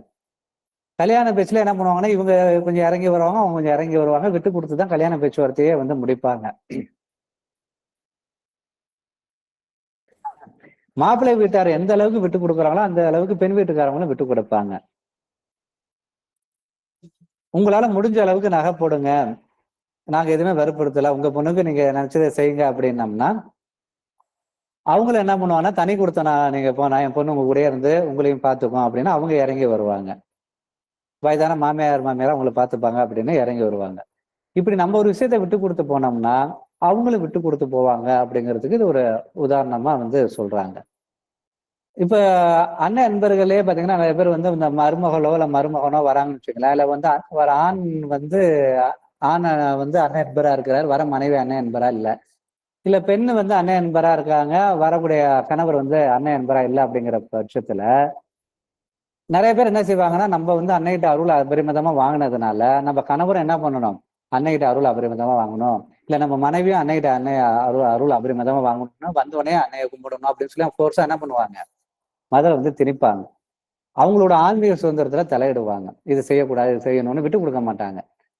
அதே மாதிரி சுச்சுவேஷன்ல அன்னைகிட்ட நம்ம சமர்ப்பணம் பண்ணிட்டு நம்ம வந்து அவங்க ஆன்மீகத்துல சிலதை நம்ம விட்டு கொடுத்து போனோம்னா அவங்க என்ன பண்ணுவாங்க, அன்னையை நம்ம எந்த அளவுக்கு விட்டு கொடுக்குறோமோ அந்த அளவுக்கு அவங்க நம்மள்ட்ட அன்னையை வந்து ஏத்துப்பாங்க. அது அந்த இடத்துல வந்து வலுக்கட்டாயமா திணிக்க கூடாது. அன்னையை வந்து திணிச்சோம்னா உங்களுக்கு மதர் மேலே வெறுப்பாயிடும். சில விஷயம் நம்ம விட்டு கொடுத்து போனோம்னா அவங்க வந்து அன்னையை வந்து ஏத்துப்பாங்க. எனக்கு தெரிஞ்சு ஒரு அன்னை என்பர் அப்படிதான். அவங்க வந்து முழுக்க முழுக்க அன்னை தீவிரமா இருக்கிறவங்க வந்து அவங்க வந்த மருமகள்கிட்ட வந்து அன்னையை ஃபோர்ஸா திணிச்சதுனால அவங்க கொஞ்சம் விட்டு கொடுத்து போகாதனால அவங்க என்ன பண்ணா அன்னை மேலே என்ன பண்ண வந்துருச்சு, அவங்களுக்கு வெறுப்பு வந்துருச்சு. சில இடங்கள் வந்து விட்டு கொடுத்து போறது வந்து நல்லது. அதே விஷயத்துல இன்னும் ஒரு அன்னை என்பர் கல்யாணம் ஆகிறப்ப அவங்க மனைவிக்காக அவங்க வந்து சில பேரை விட்டு கொடுக்க போறப்ப அவங்க நாளடைவில் என்ன பண்றாங்க, அவங்க மனைவி வந்து அன்னையை ஏத்துக்கிறாங்க. இதெல்லாம் எதுனா நாம எதிராளுடைய கருத்தை எந்த அளவுக்கு நம்ம ஏத்துக்கிறோமோ அந்த அளவுக்கு அவங்களும் என்ன பண்ணுவாங்க, நம்மளுடைய கருத்தை ஏத்துப்பாங்க அப்படிங்கிறதுக்கு அதெல்லாம் ஒரு உதாரணமாக இருக்கிறது. இது வந்து தனிப்பட்ட ஒரு மனிதர்களுக்கு இடையில மட்டும்தான் இது மாதிரி விஷயம்ங்கிறது கிடையாது. இது வந்து உலக அளவுல நாடுகளுக்கு இடையும் இது வந்து பொருந்தும், உலக அரசியலையும் இது பொருந்தும் அப்படிங்கிறதுக்கு ஒரு உதாரணத்தை வரலாற்று நிகழ்வுல இருந்து ஒரு உதாரணத்தை சொல்றாங்க. நிறைய ஒரு ஹிஸ்டரி கிளாஸ் மாதிரி இருக்கா, நிறைய வரலாறா வந்துட்டு இருக்குன்னு. இது அண்ணா வந்து ஒரு உதாரணம் கொடுத்தாங்கன்னா நிறைய ஹிஸ்டரியில இருந்து தான் எடுத்து கொடுப்பாங்க. அவங்க கொடுத்த உதாரணங்கிறதுனால அப்படியே இருக்கு.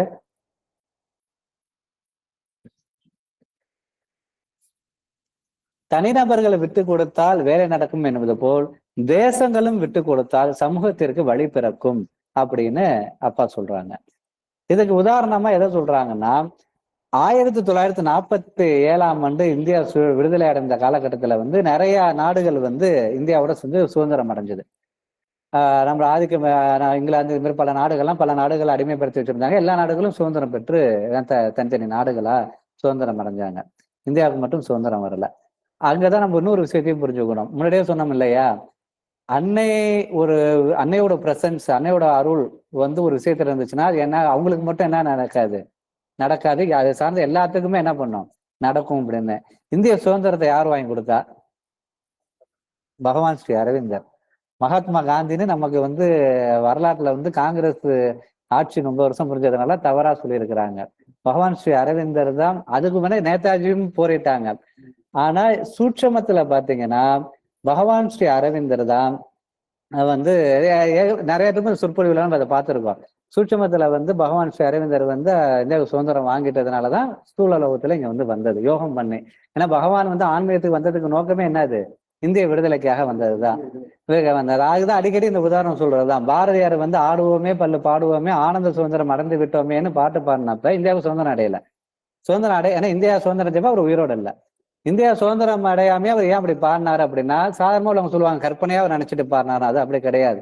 அப்ப பகவான்கிட்ட போய் பகவானும் பாரதியாரும் நண்பர்கள் புதுவையில இருக்கிறப்ப அவங்க போய் கேட்கறாங்க, நீங்க பாட்டு ஆன்மீகத்துல வந்துட்டு யோகம் பண்ணிட்டு இருக்கீங்க, இந்தியா அடிமைத்தனமா இருக்கு, இந்தியாவுக்கு எப்ப மோச்சனம் கிடைக்கும், எப்ப சுதந்திரம் கிடைக்குங்கிறப்ப அது ஆல்ரெடி டன், இந்தியாவுக்கு சுதந்திரம் கிடைச்சிருச்சு, இங்க வரத்துக்கு சீக்கிரம் வந்துடும், சூட்சமத்துல கிடைச்சிருச்சுன்னு சொன்ன உடனே தான் பகவான் சொல்லிட்டாங்க உண்மைதான் இந்தியாவுக்கு சுதந்திரம் கிடைச்சிருச்சுன்னா அந்த சந்தோஷத்துல தான் அவர் வந்து அந்த பாடலே பாடினாங்க. இது எதுக்கு சொல்ல வரனா, இப்ப இந்தியா சுதந்திரத்துக்கு எது காரணம், பகவானுடைய யோகம், அன்னையுடைய அருளும் பகவானுடைய அருள் தான் காரணம். முன்னாடியே சொன்னல, அதுக்கு வந்து என்ன உதாரணம்னா ஆகஸ்ட் 15 பகவான் பர்த்டே அன்னைக்குதான் இந்தியா சுதந்திரம் கிடைச்சது. அது பகவானா தான் கிடைச்சதுங்கிறதுக்கு அது ஒரு உதாரணம். இன்னொரு உதாரணம் என்னன்னு பாத்தீங்கன்னா, அன்னையோட பிரசன்ஸ் ஒரு செயல் இருந்துச்சுன்னா அவங்களை சார்ந்த எல்லாத்துக்கும் கிடைக்குங்கிறப்ப இந்தியா சுதந்திரம் அடைந்த பொழுது இந்தியாவோட சேர்ந்து பல நாடுகளுக்கு என்ன கிடைச்சது, சுதந்திரம் தன்னால கிடைச்சது. அப்ப அன்னையோட அருள் இருந்தா எல்லாத்துக்கும் கிடைக்குங்கிறதுக்கு அது ஒரு நல்ல உதாரணம். அப்படி இந்தியாவோட சேர்ந்து மற்ற நாடுகள்லாம் சுதந்திரம் அடைஞ்சப்ப புதிதாக சுதந்திரம் அடைந்த ஆசிய நாடுகள் வந்து கம்யூனிச நாடுகளாக மாறிவிடக்கூடாது என்று ஆசிய நாட்டு அரசாங்கங்கள்லாம் மிகவும் பயந்து போனார்கள். ஏன்னா கம்யூனிஸ்ட் நாடா இருந்துச்சுன்னா அங்க வந்து ஒரு சமத்துவம் இருக்காது. அதாவது எப்படி சொல்றோம்னா, இந்த அடிப்படை உரிமைகள்லாம் இருக்காது. இப்ப இன்னைக்கு நம்ம இவ்வளவு சுதந்திரமா இருக்கோம்ல, இப்ப இந்திய அரசாங்கத்தையே நம்மளால எதிர்த்து பேச முடியும், கேள்வி கேட்க முடியும் இன்னைக்கு. இதே கம்யூனிசம் அரசாங்கம் சீனா போல இருந்துச்சுன்னா என்ன பண்ண முடியாது? எதிர்த்து பேசவே முடியாது. அந்த கருத்து சுதந்திரம் எதுவுமே இருக்கு, சுதந்திரமே இல்லாம இருக்கும். அந்த மாதிரி போயிடும்னு எல்லாருமே பயந்தாங்க. ஏன்னா அப்ப வந்து கம்யூனிஸ்டம் வந்து நல்ல செல்வாக்கா இருந்த காலகட்டங்கிறதுனால கம்யூனிஸ்ட் நாடா எல்லா நாடும் ஆயிடுச்சுன்னா ரொம்ப சிக்கலா போயிடும். மக்களுக்கு வந்து அந்த முழு சுதந்திரம் இருக்காதுன்னு எல்லா அரசாங்களும் வந்து பயந்த காலத்துல கம்யூனிச புரட்சி வெடித்தால் நம்மால் சமாளிக்க முடியாது என்று எல்லாருமே உணர்ந்தாங்க. அப்ப நேரு இருந்தாங்க இல்லையா, நேரு வல்லபாய் பட்டேல் எல்லாம் இருந்தாங்க இல்லையா. அப்ப அவங்க என்ன செஞ்சாங்கன்னா, சீனாவை போல இந்தியாவும் கம்யூனிஸ்ட் நாடாக ஆகிவிடக்கூடாது. ஏன்னா இந்தியா சுதந்திரம் அடைஞ்ச காலம், மக்கள் எல்லாம் கம்யூனிஸ்ட் இது மேல நாட்டை வந்து கம்யூனிஸ்ட் நாடா ஆயிடுச்சுன்னா என்ன பண்றதுன்னு ஒரு கவலை அவங்களுக்கு இருந்தது. மற்ற நாடுகள் போலவே இந்தியாவை சேர்ந்த நேரு பட்டேலுக்கும் அந்த கவலை இருந்தது. இந்தியாவும் கம்யூனிஸ்ட் நாடாக ஆகிவிடக்கூடாதுன்னு முடிவு செஞ்சாங்க. அதுக்காக அவங்க என்ன செஞ்சாங்கன்னா, சில விஷயங்களை வந்து விட்டு கொடுத்தாங்க. என்ன விட்டு கொடுத்தாங்க, என்ன செஞ்சாங்க அப்படின்னு பாத்தீங்கன்னா, மக்களுடைய பார்வை கம்யூனிஸ்ட சித்தாந்தத்திற்கு திரும்புவதற்கு முன்னாடி, அதாவது கம்யூனிஸ்டத்திற்கு திரும்புவதற்கு முன், கம்யூனிஸ்ட சித்தாந்தங்களுக்கு திரும்புவதற்கு முன்னதாகவே சோசியலிச கொள்கைகளை இந்தியாவில் அமல்படுத்திட்டாங்க. சோசியலிச கொள்கையில என்ன, சமத்துவம், எல்லாருக்கும் எல்லாம் அப்படிங்கிற வந்து ஏழைக்கும் வந்து வாய்ப்புகள் கொடுக்கணும், ஏழைகளை முன்னேற்றணும், இது மாதிரியான சோசியலிச கருத்துக்களை அவங்க நடைமுறைப்படுத்த முடிவு பண்ண ஆரம்பிச்சிட்டாங்க. ரயில்வே துறை, விமானத்துறை, கனரக தொழில்கள், வங்கித்துறை இதை எல்லாமே பொது உடைமை ஆக்கிட்டாங்க. பொது உடைமைனா என்னன்னா, ஒருத்தவங்கள்ட்ட இல்லாம எல்லாத்துக்கும் பொது, அரசாங்கத்துக்கான பொது. இது ஒரு தனிப்பட்ட நபருக்கு இல்லாம எல்லாத்துக்கும் பொது உடைமை, பொதுவானதுன்னு சொல்லி பொது உடைமை ஆக்கிட்டாங்க. இந்த கம்யூனிஸ்டோட கருத்துக்களை, இவங்க கோட்பாடுகளை இவங்க நடைமுறைப்படுத்த ஆரம்பிச்சிட்டாங்க. இப்படி அவர் செய்து விட்டதால் கம்யூனிஸ்டுகளுக்கு பேசுவதற்கு இடமில்லாமல் போய்விட்டது அப்படின்னு சொல்றாங்க. எனக்கு எல்லாம் முதலாளித்துவ கொள்கையா இருந்தா தானே அவங்க என்ன பண்ணுவாங்க, மக்கள்கிட்ட புரட்சி ஏற்படுத்தி முதலாளித்துவ எதிர்த்து தொழிலாளர் கொள்கை வரும், கம்யூனிஸ்ட் சித்தாந்தம் வரும். எல்லாமே பொது உடைமையாகி அரசாங்கத்துக்கிட்ட போயிடுச்சுன்னா யாரும் என்ன பண்ண மாட்டாங்க, எதிர்த்து போராட மாட்டாங்க. முதலாளி தானே எதிர்த்து போராடுவாங்க, அரசாங்கத்தை எதிர்த்து யாரும் போராட மாட்டாங்கல்ல. அதனால அது அந்த சோசியலிசத்துக்கு இடமே இல்லாம போய்விட்டது. இந்தியாவில் தான் சோசியலிச கொள்கை அமலில் இருக்கிறதே, அப்புறம் கம்யூனிஸ்ட் நாடு எதற்கு என்று மக்கள் நினைக்க தொடங்கிவிட்டனர். அதனால் கம்யூனிசம் இந்தியாவில் கால் ஊன்றாமலேயே போய்விட்டது. இப்படி கம்யூனிஸ்டுகளுக்கு விட்டு கொடுக்காமல் போயிருந்தால், அதாவது கம்யூனிஸ்டுகளுக்காக விட்டு கொடுத்து இந்த சோசியலிச கொள்கைகளை நடைமுறைப்படுத்தாமல் போயிருந்தால், இன்று இந்தியாவும் சீனாவை போல கம்யூனிஸ்ட நாடாக மாறி இருக்கும். அதாவது சர்வாதிகார நாடா இருக்கும். இதை மாதிரி நம்ம வந்து இன்னைக்கு ஒரு சுதந்திரமா இருந்திருக்க முடியாது அப்படின்னு இங்க குறிப்பிடுறாங்க.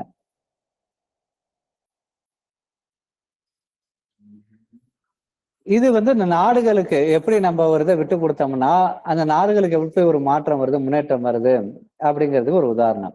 இவர் கணவன் மனைவிக்கு விட்டு கொடுத்தால் அந்த அளவுக்கு மனைவியும் கணவனுக்காக விட்டு கொடுப்பார்.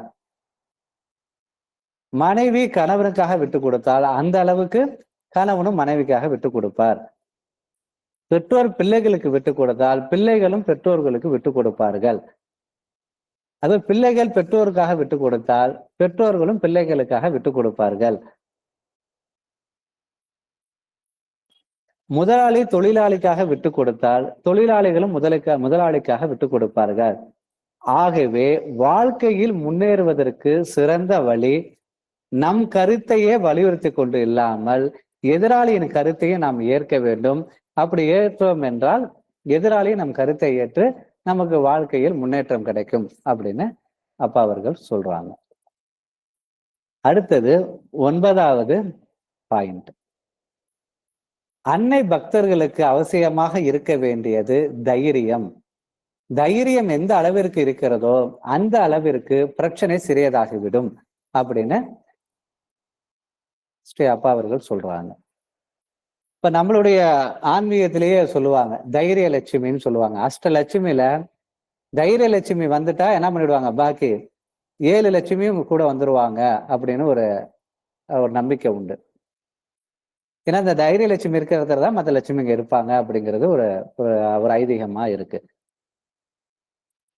இந்த தைரியம்ங்கிறது வந்து ஆன்மாவோட சம்மந்தப்பட்டது இன்னும் அன்னை வந்து சொல்றாங்க. இன்னொன்னு வந்து எந்த ஒரு காரியமா இருந்தாலும் சரி, எதுக்கு தைரியத்துக்கு முக்கியத்துவம் கொடுக்குறாங்கன்னா சாதாரண வாழ்வாக இருந்தாலும் சரி, ஆன்மீகமாக இருந்தாலும் சரி, யோகமா இருந்தாலும் தைரியம் வேணும். ஏன்னா, அதுவும் ஆன்மீகத்துக்கு வந்து அபரிமிதமான தைரியம் வேணும். ஏன்னா, இந்த ஈவில் ஃபோர்ஸ் தீய சக்திகள்ங்கிறது வந்து நம்மளுடைய அடிப்படையே ஆட்டங்காண வைக்கும். அதெல்லாம் மீண்டு வரத்துக்கு வந்து ஆன்மீகத்துக்கு வந்து தைரியம் வேண்டும். பொதுவா பார்த்தீங்கன்னா, ஒருத்தவங்க பயந்தாங்குழியா இருக்காங்க. பயப்படுறாங்கன்னா நம்மலாம் என்ன பண்ணுவோம்? அவங்களுக்கு ஐயோ பாவம் பயப்படுறான் அப்படின்னா அவங்களுக்கு ஆதரவு குடுப்போம். பயந்த பிள்ளையா இருக்கான்னு சொல்லி நம்மளுக்கு சப்போர்ட் பண்ணுவாங்க. வீடா இருந்தாலும், ஸ்கூலா இருந்தாலும் மனசு வந்து சப்போர்ட் பண்ணுவாங்க. ஆனா வாழ்க்கை என்ன பண்ணும்னா, யாரு இப்படி பயந்தாங்குழியா இருக்காங்களோ, பயப்படுறாங்களோ, அவங்களுக்கு வந்து கருணையே காட்டாது. அவங்கள மிரட்டும், விரட்டுங்கிறாங்க. ஏற்கனவே அந்த வாழ்வுங்கிற சொற்கள நம்ம பார்த்திருக்கோம். வாழ்வு வந்து அது வந்து கருணையே காட்டாது. யாருக்கு கருணைய காட்டாது? பயந்தவர்களுக்கு கருணையே காட்டாது. அவர்கள மிரட்டும், விரட்டுங்கிறாங்க. ஏன்? அப்பதான் அவங்க என்ன பண்ணுவாங்க? தைரியசாலியா மாறுவாங்கங்கிறதுக்காக அப்படி மிரட்டும். கருணையே காட்டாது, விரட்டும்பாங்க. நம்ம தான் ஐயோ பாவம்ன்னு பரிதாபப்படுவோம். ஆனா வாழ்க்கை வந்து இந்த பயப்படுறவங்கள்ட்ட கருணையே காட்டாது. அவங்கள ஓட ஓட விரட்டுங்க அப்படின்னு சொல்றாங்க. யாரு தைரியமா இருக்காங்களோ, அவங்கள வந்து வாழ்க்கை வந்து ஆதரிக்கும், உச்சியில கொண்டு போய் வைக்கும்னு சொல்றாங்க. அதுக்கு நல்ல உதாரணம் பாத்தீங்கன்னா, கிராம லெவல்ல பாத்தீங்கன்னா, அந்த நாட்டாமையெல்லாம் யார வச்சிருப்பாங்கன்னு பாத்தீங்கன்னா, எதுக்கும் துணிஞ்சவங்க, தைரியசாலியா இருக்கிறவங்க தான் நாட்டாமையா இருப்பாங்க.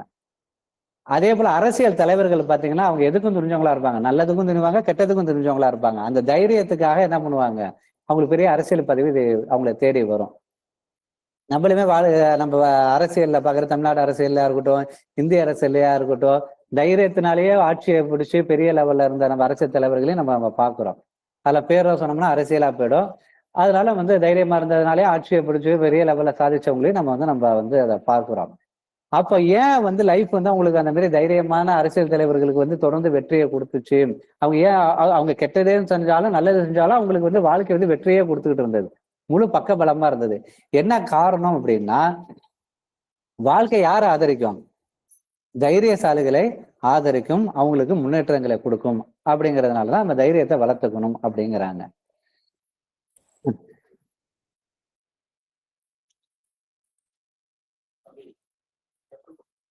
ஒரு பிரச்சனை நம்ம எந்த அளவு பாதிக்கிறது என்பது நமது மனநிலையை பொறுத்ததுதான். நமக்கு தைரியம் குறைவாக இருந்தால் பிரச்சனை பெரிதாக தெரியும். அதே சமயத்தில் நமக்கு தைரியம் அதிகமாக இருந்தால் பிரச்சனை ஒண்ணுமே இல்லை அப்படிங்கிறது போல ஆகிடும். பார்த்தீங்கன்னா நம்மளால வாழ்க்கையில ஒரு சின்ன பிரச்சனை வந்தா கூட நம்ம தோந்து போயிடுவோம், என்ன பண்றதுன்னு முழிப்பான். அரசியல்வாதிகளை எடுத்துக்கோங்க, அவங்களுக்கு வாழ்க்கை காலை ஏஞ்சிலேருந்து தூங்குறதுக்கு ஏகப்பட்ட பிரச்சனை இருந்துகிட்டே இருக்கும். அவங்களுக்கு பிரச்சனை இல்லைன்னா அவங்களுக்கு தூக்கமே வராது. பிரச்சனையை அவங்களுக்கு எதிர்த்து சமாளிக்கிறது தான் அவங்களுக்கு வந்து பெரிய ஒரு சவாலா இருக்கும்.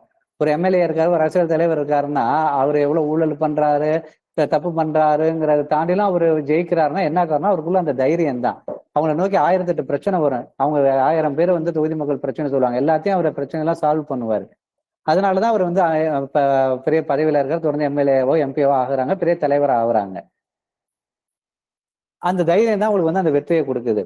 அதே போல பிரச்சனை வந்து நம்ம வந்து ஒன்றுமே இல்லைன்னு தைரியமா இருந்தோம்னா பிரச்சனை ஒண்ணுமே இல்லாம ஆயிடும் அப்படின்னு சொல்றாங்க. இப்ப பாத்தீங்கன்னா, ₹1,00,000 கடன் என்பது யாருக்கு பெரிய ஒரு சுமையா இருக்கும் அப்படின்னா, ₹10,000 வருமானம் உள்ளவங்களுக்கு ₹1,00,000 கடன்ங்கிறது பெரிய விஷயமா இருக்கும். ஆனா அதே ₹1,00,000 கடன்ங்கிறது பணக்காரருக்கு, ஒரு கோடீஸ்வரருக்கு வந்து இந்த ₹1,00,000 கடன்ங்கிறது பெரிய விஷயமாவே இருக்காது. அதே மாதிரிதான் தைரியமும் பிரச்சனையும். பயந்த சுபாவம் உள்ளவர்களுக்கு, ஒரு உதாரணத்துக்கு வீட்டுக்காரருக்கும் பக்கத்து வீட்டுக்காரருக்கும் அவருக்கும் ஒரு சின்ன சண்டை வந்தா கூட அதை அவரால் சமாளிக்க முடியாது. அதே சமயத்துல ஒரு தைரியசாலியாக இருந்தாங்கன்னா, அவர் எவ்வளவு பெரிய பிரச்சனையா இருந்தாலும் 1/2 மணி நேரத்துல அழகா பேசி எடுத்துக்கூடிய அந்த பிரச்சனை ஒண்ணும் இல்லை அப்படிங்கிற மாதிரி ஆக்கிடுவாங்க. இன்னொன்னு சொல்ல போனா, ஏற்கனவே இந்த வாழ்வுங்கிற ஒரு ஸ்பீச்ல நம்ம பார்த்துருக்கோம். அதாவது இப்ப என்கிட்ட ஒரு சுபாவம் குணம் இருக்குன்னா, அது வந்து இந்த காற்றுலயே என்னை சுத்தி அந்த காற்றுலயே அந்த சுபாவம் வந்து கலந்துருக்குமா. இப்ப நான் வந்து தைரியமான ஆளா இருக்கேன் அப்படின்னா, ஒரு போல்டான துணிஞ்சவனா இருக்கேன்னா, என்கிட்ட ஒருத்தவங்க பேசுனாங்கன்னா, நான் சொல்றதுக்கு அவங்களை அறியாமையே கட்டுப்படுவாங்க. ஏன்னா நம்மளை சுத்தி உள்ள அந்த வேவ்ஸ் வந்து அவங்களை கட்டுப்பட வைக்கும்னு அப்பா வந்து அதை எழுதியிருக்கிறாங்க.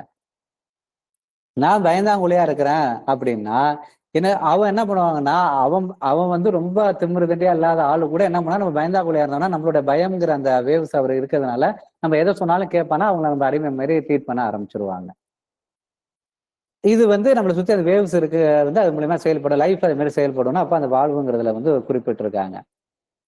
அதனால நம்ம தைரியமா இருந்தோம்னா எதிராளியும் வந்து நமக்கு வந்து கட்டுப்படுவாங்க, எவ்வளவு பெரிய ஆளா இருந்தாலும் நமக்கு கட்டுப்படுவாங்க அப்படிங்கிறதுக்கு ஒரு உதாரணமா சொல்றாங்க.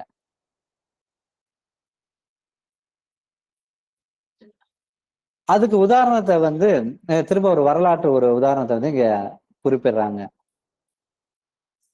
2ஆம் உலகப் போர்ல வந்து ஹிட்லர் வந்து அவன் வந்து ஒரு அசுரனுடைய தன்மை உள்ள ஒரு தலைவர் தான். அவன் வந்து 2ஆம் உலகப் போர்ல அவன் கை ஓங்கிக்கிட்டே வருது. அப்ப 2ஆம் உலகப் போர்ல வந்து அவன் ஜெயிச்சிருந்தான்னா இந்த உலகமே வந்து ஒண்ணும் இல்லாம ஆயிருக்கும். ஏன்னா வந்து இனவாதம் பிடிச்சவன், அவன் வந்து ஒரு நெகட்டிவ் போர்ஸோட ஒரு ஒரு தீய சக்தியோட ஒரு அடையாளமா இருந்தவர். உலகம் எப்படியோ மாறி இருந்திருக்கும். அது ஒரு நல்ல நிலையில இந்த அளவுக்கு இருந்திருக்காது. அப்ப வந்து 2ஆம் உலகப் போர்ல வந்து ஜெர்மனிக்கும் இங்கிலாந்துக்கும் சண்டை நடக்குது. ஜெர்மனி வந்து எல்லாத்தையும் சண்டை போட்டுக்கிட்டே வரப்ப இங்கிலாந்தோட சண்டைக்கு வராங்க. ஜெர்மனியை தாக்கினா நம்மால சமாளிக்கவே முடியாது அப்படின்னு இங்கிலாந்துல உள்ள ஆங்கிலேயர்கள்லாம் வந்து பயந்த காலத்துல நாம் மனது வைத்தால் அவனது தாக்குதலை சமாளிக்க முடியும் என்று சர்ச்சில், அதாவது இங்கிலாந்தோட அதிபரா இருந்தா அவர் சர்ச்சில் வந்து அவர் ஆவேசமாக பேசினாரு, அவர் முடிவு எடுக்கிறார். அப்ப அவங்க எல்லாரும் என்ன சொல்றாங்க, எதிர்கட்சிக்காரவங்க எல்லாம் என்ன சொல்றாங்க அப்படின்னா, ஹிட்லர்கிட்ட வந்து ஜெர்மனியிடம் 1600 போர் விமானங்கள் இருக்கின்றன, நம்மிடம் வெறும் 600 விமானங்கள் தான் இருக்கின்றன. 1600 விமானங்களை வைத்துக்கொண்டு ஹிட்லர் நம்மளை தாக்கின, ஜெர்மனி நம்மளை தாக்கினால் வெறும் 600 விமானங்களை வைத்துக்கொண்டு நம்மால எப்படி சமாளிப்பது? ஒன்றுமே தெரியாமல் இவர் ஏன் இப்படி உளர்றாரு, சர்ச்சில் ஏன் உளர்றாங்க, எதிர்கட்சிகள் அரசியல்வாதிகள் எல்லாம் கேள்வி எழுப்புனாங்க. நினைச்சு பாருங்க, இவங்கள்ட்ட எத்தனை போர் விமானம் இருக்கு? வெறும் 600 தான். அவங்கள்ட்ட 1600 இருக்கு. 1000 போர் விமானம் அதிகமா இருக்கு. இப்ப சாதாரணமா அவங்களை எதிர்த்து இவங்களால அந்த அந்த ஆயுத பலத்தோட பாக்குறப்ப ஜெயிக்கவே முடியாது. இந்த யதார்த்தத்தை எதிர்கட்சிக்காரங்க மக்கள் எல்லாம் நினைச்சு பயப்படுறாங்க. அப்ப சர்ச்சில் என்ன சொல்றாரு அப்படின்னா, அவர் பயப்படல, அவர் தைரியசாலி. அவர் என்ன சொல்றாரு அப்படின்னா, சர்ச்சில் இதையெல்லாம் பொருட்படுத்தவே இல்லை. அவன் நம் நாட்டை கைப்பற்ற தாக்குகிறான். யாரு? ஹிட்லர் வந்து இங்கிலாந்தை கைப்பற்றதுக்காக தாக்குறாங்க. நாம் நம் நாட்டை பாதுகாத்து கொள்ள, தற்காத்துக் கொள்றதுக்காக போராடுகிறோம். இதில் நமக்கு தான் ஆவேசம் அதிகம். ஆகவே நாம் தான் ஜெயிப்போம், இதுல சந்தேகமே வேண்டாம் அப்படின்னு சொன்னாங்க. முதல்ல இதை யாருமே நம்பவே இல்லை. ஏன்னா வந்து ஆயுதத்துல வந்து அவன் தான் அதிகமாக, நம்ம எப்படி ஜெயிப்போம்னா இங்கிலாந்து மக்களே நம்பல. ஆனால் விமானம் போர் நடந்த பொழுது இங்கிலாந்து விமானப்படையின் தாக்குதலுக்கு ஈடு கொடுக்க முடியாமல் ஜெர்மனி விமானப்படைகளை பின்வாங்கினுச்சு. கடைசியில ஜெயித்தது இங்கிலாந்து தான். ஜெர்மன் வந்து விமானப்படை வந்து தோத்து போச்சு. அப்ப வெறும் 600 விமானப்படையை வச்சுக்கிட்டு 1600 விமானங்களை ஜெயிக்க வச்சது எது? சர்ச்சிலோட தைரியம் தான். அந்த தைரியம் மூலியமாக அந்த அருள் செயல்பட்டு தான் வந்து அங்க வந்து செயல்பட்டுச்சு. சர்ச்சிலுடைய வாரண வாய்ஸ்ல அப்படி இருக்காரு. அந்த அவர் எவ்வளவு தைரியசாலி, அது அந்த வாரண வாய்ஸ்ல படிச்சிருக்காரு. அது போரின் நினைவுகள் சொல்லிட்டு அவர் போர் நடக்கும் போது அவருக்கு வந்து ஒரு நாளைக்கு 12 மணி நேரம் ஒர்க் பண்ணுவாரு. ஆனா அவர் ஒரு குறிப்பிட்ட நேரம் வந்து அவருக்கு ஓய்வு எடுக்குவார். அந்த ஓய்வு எடுக்கிற நேரத்துல யாரும் அவர் தொந்தரவு செய்யக்கூடாது. 3 படை தளபதியோடு சேர்ந்து வந்து லண்டன் தாக்கப்பட்டதுன்னு இருக்காரா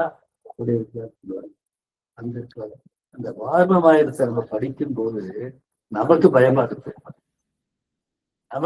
இருக்கும், ஆனா அந்த பயம் இல்லாம வந்து அவரு இன்னொரு இதை சொல்லல. இது சர்ச்சிலுக்கு துணையாக பகவான் அவர்கள் தன்னுடைய சக்தியை அடுத்தது அது சொல்லல அவ்வளவு தைரியசாலி அவர்.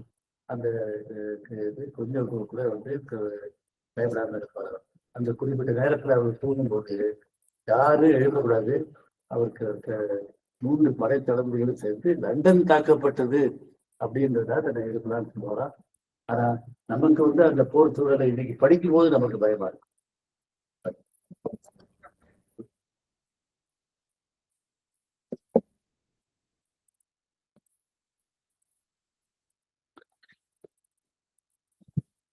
அந்த தைரியத்துக்கு வந்து வாழ்க்கை வந்து எப்படி ரெஸ்பான்ஸ் பண்ணுச்சு அப்படிங்கிறதுக்கு இப்ப பார்க்க போறோம். அதாவது இப்ப சார் சொன்னாங்க இல்லையா, அதே போல எல்லாரும் வந்து பகவான்கிட்ட வந்து கேட்டாங்களாம். ஏன்னா அவர் வந்து இந்திய சுதந்திரத்தை வந்து சர்ச்சில் வந்து எதிர்த்தாரு. இந்தியாவுக்கு சுதந்திரம் கொடுக்கணுங்கிறதுல வந்து உடன்பாடு இல்லை. அப்படி இந்தியாவோட சுதந்திரத்தை எதிர்த்த சர்ச்சில தான் வந்து பகவான் வந்து உலக போர்ல வந்து ஹிட்லருக்கு எதிராக வந்து தேர்ந்தெடுத்து அவருடைய யோக சக்தியை அனுப்பிச்சாருங்க.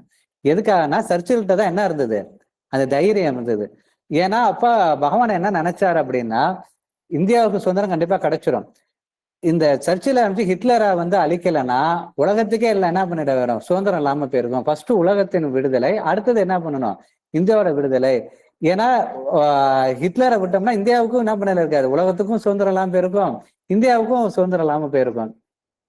அதனாலதான் பகவான் என்ன பண்ணாங்கன்னா, இந்தியா சுதந்திரத்துக்கு எதிராக இருந்தாலும் கூட பரவாயில்லைன்னு சொல்லி சர்ச்சில்கிட்ட தான் அந்த தைரியம் இருந்துச்சுங்கிறதுனால அவருக்கு வந்து தன்னுடைய யோக சக்தியை அனுப்பிச்சு அதை வந்து அந்த போர்ல வந்து ஜெயிக்க வச்சாங்க. அப்ப வந்து பகவான்கிட்ட வந்து கேட்டாங்களாம், நீங்க ஏன் வந்து பிரெஞ்சு கவர்மெண்ட் இது பிரான்ஸுக்கிட்ட வந்து நீங்க வந்து தேர்ந்தெடுக்கல, ஏன் பிரிட்டனை வந்து தேர்ந்தெடுத்தீங்க, இங்கிலாந்தை வந்து தேர்ந்தெடுத்தீங்க அப்படிங்கிறதுக்கு அவங்க வந்து சொன்னாங்களாம். அதாவது இந்த 2ஆம் உலக போர்ல ஜெயிக்கிறதுக்கு இவங்க வந்து பிரான்ஸை விட இங்கிலாந்து மக்கள் தான், இங்கிலாந்து தான் வந்து தைரியசாலிகள், அதனாலதான் உங்களை வந்து நான் தேர்ந்தெடுத்தேன் அப்படிங்கிறத வந்து சொன்னாங்களாம். அதே போல அந்த பகவான் கொடுத்த அந்த அருள் சக்தியினாலதான் அவரால் வந்து என்ன பண்ண முடியுதா, இந்த 2ஆம் உலக போர்ல வந்து ஹிட்லர் வந்து ஜெயிக்க முடிஞ்சது. அதற்கு கருவியா இருந்தது எதுனா சர்ச்சிலோட தைரியம். அந்த சர்ச்சிலோட தைரியத்துக்கு எப்படி வாழ்க்கையை ரெஸ்பான்ஸ் பண்ணுச்சுங்கிறதுக்கு ஒரு உதாரணத்தை சொல்றாங்க. சர்ச்சில் வந்து என்ன பண்ணாருன்னா அப்படின்னா, அவர் வந்து அதிபரெல்லாம் போர்க்களத்திலயுமே சண்டைக்கு வந்து போவாராம். சார் சொன்ன மாதிரி போர்க்களத்துல போவாராம். அப்படி போறப்ப பாத்தீங்கன்னா அவருக்கு பக்கத்திலேயே குண்டு விழுவுமா, ஆனா அவர் மேல குண்டு விழாதான். அதே மாதிரி அவர் துப்பாக்கி குண்டெல்லாம் அவர் ஒரு ஒரு தோள்பட்டையை கிராஸ் பண்ணிட்டு போனச்சா, ஆனா அவர் மேல வந்து குண்டே படலையா. என்ன காரணம் அப்படின்னு பாத்தீங்கன்னா, அந்த ரஜினி படத்துல தான் எத்தனை குண்டு வந்தாலும் ஹீரோ தப்பிச்சு தப்பிச்சு போவாங்கல்ல, அவனை குண்டே படாதுல்ல, அதே மாதிரி சர்ச்சில் மேல குண்டே படாதான்.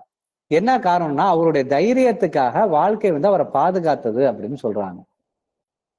அப்ப பாருங்க, அப்ப லைஃப் வந்து எந்த அளவுக்கு வந்து தைரியத்துக்கு முக்கியத்துவம் கொடுக்குங்கிறதுக்கு இதெல்லாம் வந்து ஒரு உதாரணம்.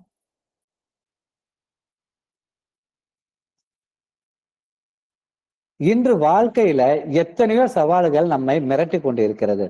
நாம் இதை கண்டு மிரண்டால் அந்த சவால்கள் எல்லாம் 10 மடங்கு பெரிதாக காட்சியளிக்கும். அதாவது வந்து சொல்லுவாங்க, ஒரு பிரச்சனையை வந்து ஒரு கடுகளவு சின்னதா இருந்தா கூட அதை வந்து கண்ணுக்கு கிட்டக்க வச்சு பார்த்தா என்ன எப்படி தெரியும், நமக்கு அது மலை மாரி பெருசா தெரியும். எட்ட வச்சு பார்த்தாதான் அது கடுகுங்கிறது தெரியும். அதே போல நம்ம தைரியமா இருந்தோம்னா நம்மளுக்கு வந்து 10 மடங்கு உள்ள பெரிய பிரச்சனையும் சின்னதா போயிடும். நம்ம தைரியம் இல்லைன்னா சாதாரண சின்ன பிரச்சனை கூட நம்மளுக்கு 10 மடங்கு பெரிதாக தெரியும் அப்படின்னு சொல்றாங்க. நாம் தைரியத்தை அதிகப்படுத்தி கொண்டால் மலை போல் தெரிகின்ற பிரச்சனை ஒன்றுமே இல்லாதது போல் சுருங்கிவிடும். தைரியத்தை அதிகரித்துக் கொள்கிறோம் என்று நாம் முடிவு எடுத்தால் அன்னை கட்டாயம் நமக்கு ஆதரவு கொடுப்பால். அந்த தைரியத்தின் மூலமாக அன்னையோட அருள் சக்தி செயல்பட்டு நம்மளுடைய வாழ்க்கையில் முன்னேற்றத்தை கொடுக்கும். அடுத்தது 10வது கருத்து, முயற்சியை கடினம் என்பதால் மட்டும் நான் பின்வாங்க கூடாது. அந்த முயற்சியை பாதியில் விட்டுவிடக்கூடாது. நம்மால் அதிகபட்சம் என்ன முடியுமோ அதை செய்ய வேண்டும். சில விஷயங்கள்லாம் நம்ம ஒன்னோட ஒண்ணு இந்த தலைப்புல ஒன்னோட ரிலேட்டடா தான் இருக்கும். பொதுவா அப்பா என்ன சொல்றாங்கன்னா, மனிதனுடைய முயற்சி முடிகின்ற இடத்தில் அன்னையுடைய அருள் செயல்பட ஆரம்பிக்குங்கிறாங்க. அதாவது என்னன்னா, அதாவது நம்மளால 100% ஒரு காரியத்தை செய்யணும்னு அவசியம் இல்லை.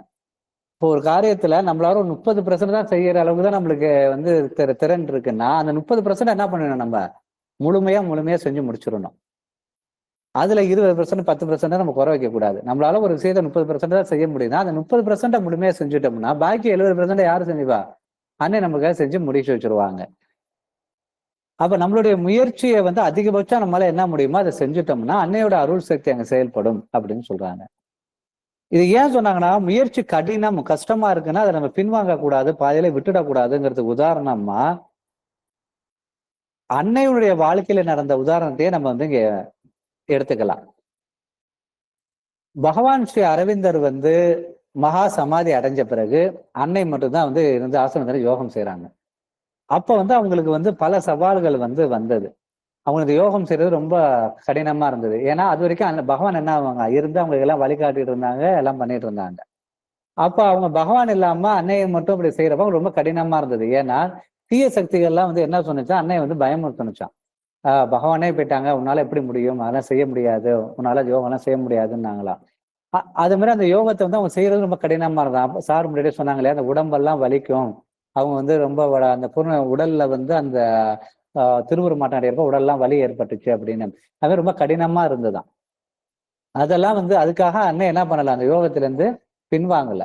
தொடர்ந்து அந்த முயற்சியை வந்து செஞ்சுக்கிட்டே இருந்தாங்க.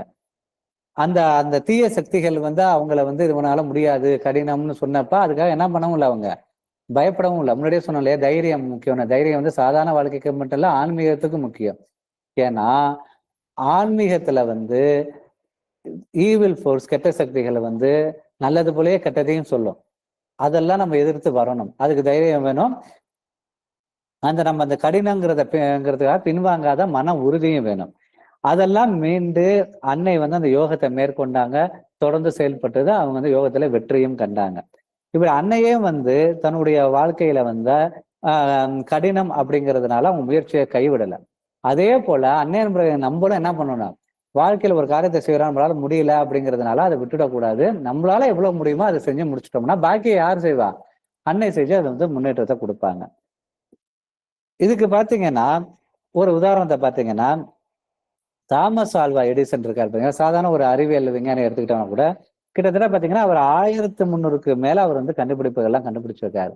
அவரு வந்து இந்த பல்பை கண்டுபிடிக்கிறப்ப அதுல உள்ள டங்ஸ்டன் இலைன்னு சொல்லுவாங்க, நைஸா இருக்கும், அப்படியே நூலை விட ரொம்ப இதா இருக்கும், அப்படி ஆட்டினோம்னா அது உடஞ்சு போயிடும். அது வந்து சில பேர் என்ன பண்ணுவாங்கன்னா, இந்த இப்பெல்லாம் எல்லாம் இதாகிடுச்சு, குண்டு பல்பு இல்லை, அந்த குண்டு பல்புல டங்ஸ்டன் இது இருக்கும். அதுல வந்து எடுத்து துடைக்கிறேன்னா கலட்டினா கூட என்ன பண்ணிடும், அது வந்து அந்த டங்ஸ்டன் போய் விட்டு போயிடும், பீஸ் போயிடும். அதுக்காக என்ன பண்ணுவாங்கன்னா, அதை துடைக்கிறப்ப லைட்டை போட்டுக்கிட்டே துடைச்சோம்னா டங்ஸ்டன் கம்பி வந்து விட்டு போவாது, அது இல்லாம இருந்தா விட்டு போயிடும். அந்த டங்ஸ்டன் இலையை வைக்கிறதுக்கு முன்னாடி அவர் வந்து எடுத்தோன்னே வைக்கல, அவர் வந்து அதுக்கு முன்னாடி 1000கணக்கான இலைகளை வச்சாரு. வேற ஏதோ கம்பியை வச்சு பார்த்தாரு, என்னென்னமோ வச்சு பார்த்தாரு, எல்லாத்துலயும் தோல்வி கிடைச்சது. அந்த லைட்டை எரிய வைக்க ரொம்ப கடினமா இருந்தது. அப்படிதான் ஒரு முயற்சி வந்து கடினம்னு விட்டுடாம தொடர்ந்து பல முயற்சி, 1000கணக்கான இலைகளை வச்சுட்டு கடைசியா தான் 1000 முயற்சிகளுக்கு பிறகு அந்த டங்ஸ்டன் இலையை வச்சப்பதான் அவருக்கு என்ன பண்ணுது, அந்த இது வெளிச்சம் வந்துச்சு, அந்த பல்ப் வந்து அவர் கண்டுபிடிக்க முடிஞ்சது. ஒரு முக்கியமான விஷயம், அவரு வந்து இந்த கிடைச்சிட்டு இருந்தப்ப அவருடைய நண்பர் ஒருத்தர் அவரை கேள்வி செஞ்சாரா, நீங்க 1000 முறை வெற்றி தோத்து போயிட்டீங்களா, யார் சொன்னது நான் தோத்து போயிட்டேன்னு, இப்ப 1000 வந்து வேலை செய்யாது தெரியும், இந்த 1001வது பண்ணி நான் ஜெயிச்சிருவேன்னு சொன்னேன். அதாவது அந்த உறுதி, மன உறுதி. அதே போல பாத்தீங்கன்னா அவரு எந்த ஒரு விஷயம் கடினங்கிறதால பின்வாங்க முடியாது. ஏன்னா பாருங்களா, அவர் வந்து இப்ப நம்மளா தான் நம்ம இப்போ 4-5 இதை வச்சு பார்ப்போம், லைட் ஏறினோட இதனால நம்மளுக்கு ஒத்து வராது போட்டிருக்கு அப்படின்னு விட்டுருப்பான். அவர் அப்படி எதுவுமே வந்து கடினங்கிறதால அவர் வந்து பின்வாங்காம தொடர்ந்து முயற்சி செஞ்சுக்கிட்டே இருந்ததுனாலதான் 1000 தாண்டி ஏதோ ஒரு இலையில வந்து லைட் எரிஞ்சிருச்சு. அதே போல அவர் இன்ன வரைக்கும் உள்ள அறிவியல் விஞ்ஞானிகளையே இவர் தான் வந்து அதிகமான கண்டுபிடிப்புகளை வந்து கண்டுபிடிச்சிருக்காரு. 1300க்கும் மேற்பட்ட இதை கண்டுபிடிச்சு காப்பீடு மேல வாங்கியிருக்காங்க. அவர் என்ன பண்ணுவாராம், அவர்கிட்ட வந்து ஏதாச்சும் ஒண்ணு கண்டுபிடிச்சிட்டாருன்னா உடனே அவர் பாராட்டுக்காக வெயிட் பண்ண மாட்டாராம். யாராச்சும் போய் பாராட்டினாலும் அவர் அதுக்காக பாராட்டு விழாவை எதை எடுத்தாலும் அதை போய் அட்டன் பண்ண மாட்டாராம். அவர் என்ன பண்ணாரு, எனக்கு அடுத்ததை கண்டுபிடிக்கணும், அடுத்தது இது பண்ணணும்னு சொல்லிட்டு அவர் அடுத்தடுத்துன்னு போயிட்டே இருப்பாராம். இதுல வந்து கண்டுபிடிச்சதுக்காக நான் நேரத்தை செலவழிக்க வேஸ்ட் பண்ண விரும்பல, ஏற்கனவே கண்டுபிடிச்சதுக்காக பாராட்டி அதை பாராட்டு விழாவை இது பண்ணி நான் வந்து அதை வந்து பெருமையை சேர்த்துக்கிறதுக்கு, பெருமையை தேடிக்கிட்டு அதுக்கான நேரத்தை நான் வேஸ்ட் பண்ணல, அந்த நேரத்தில் நான் புதுசா இன்னும் நான் கண்டுபிடிப்பேன் அப்படின்னு அவர் கஷ்டப்பட்டுட்டு அடுத்தடுத்துன்னு கண்டுபிடிச்சுக்கிட்டே இருந்ததுனாலதான் 1300க்கும் மேற்பட்ட கண்டுபிடிப்புகள்லாம் வந்து கண்டுபிடிக்க முடிஞ்சுதான். இதெல்லாம் எதுக்குன்னா, அவர் கடினம்ங்கிறதுனால அவர் எதையுமே கைவிடல, அடுத்தடுத்து அவர் கடினங்கிறதுனால முயற்சி வந்து மேற்கொண்டுகிட்டே இருந்தாரு. அதனாலதான் வந்து அவங்க வந்து வெற்றியை வந்து அடைஞ்சாங்க. அதே போல அன்னை அன்பர்கள் எந்த துறையில இருக்கிறார்களோ அந்த துறையில் அவங்க வந்து சிறந்து முன்னேற்றம் அடையணும், அதாவது அந்த துறையில உச்சிக்கு வரணும் அப்படின்னு சொல்றாங்க. இப்ப விளையாட்டு வீரராக இருந்தால் மாநில அளவுல முதல் பரிசு வாங்கணும், ஏற்றுமதி துறையில இருந்தாங்கன்னா லீடிங் எக்ஸ்போர்ட் அப்படிங்கிற பேரு வந்து வாங்கணும், ஒரு டீலர் ஒருவர் வந்து ரீட்டைல் ஷோரூம் வச்சிருந்தாங்கன்னா ஊரிலேயே அவருடைய ஷோரூம் தான் பெரியதுன்னு பேர் வாங்கணும், சாதாரண வங்கி ஊழியராக ஒருத்தர் இருந்தாருன்னா அவர் வங்கியோட சேர்மனாக மாறும் அளவிற்கு அவர் வந்து உயரணும், அதாவது சேர்மனா ஆகணுங்கிற எண்ணத்தோட நம்ம வந்து செயல்படணும் அப்படிங்கிறாங்க. இப்ப நமக்கு வந்து இங்க ஒரு சந்தேகம் வரும், அதாவது நம்ம ஒரு சாதாரண கிளர்க்கா இருக்கிறவங்க எப்படி சேர்மன் ஆக முடியும், நமக்கும் அந்த பதவிக்கு எவ்வளவு இடைவேளை இருக்குன்னு நமக்கு தோணலாம். நமக்கும் தலைமை பதவிக்கும் இடையே உள்ள தூரம் மிக அதிகமாக இருப்பதாம நமக்கு தெரியலாம். நமக்கு தூரமாக தெரிவது அன்னைக்கு என்னவே இல்லை, தூரமே இல்லை. அது மதர் வந்து சீக்கிரம், அதான் மதரோடைய சக்தி, அருள் சக்தி வந்து காலத்தை கடந்து செயல்படும், காலத்தை சுருக்குங்கிறாங்களே, எவ்வளவு தூரமா இருந்தாலும் கிட்ட கொண்டாந்து கொடுத்துரும்.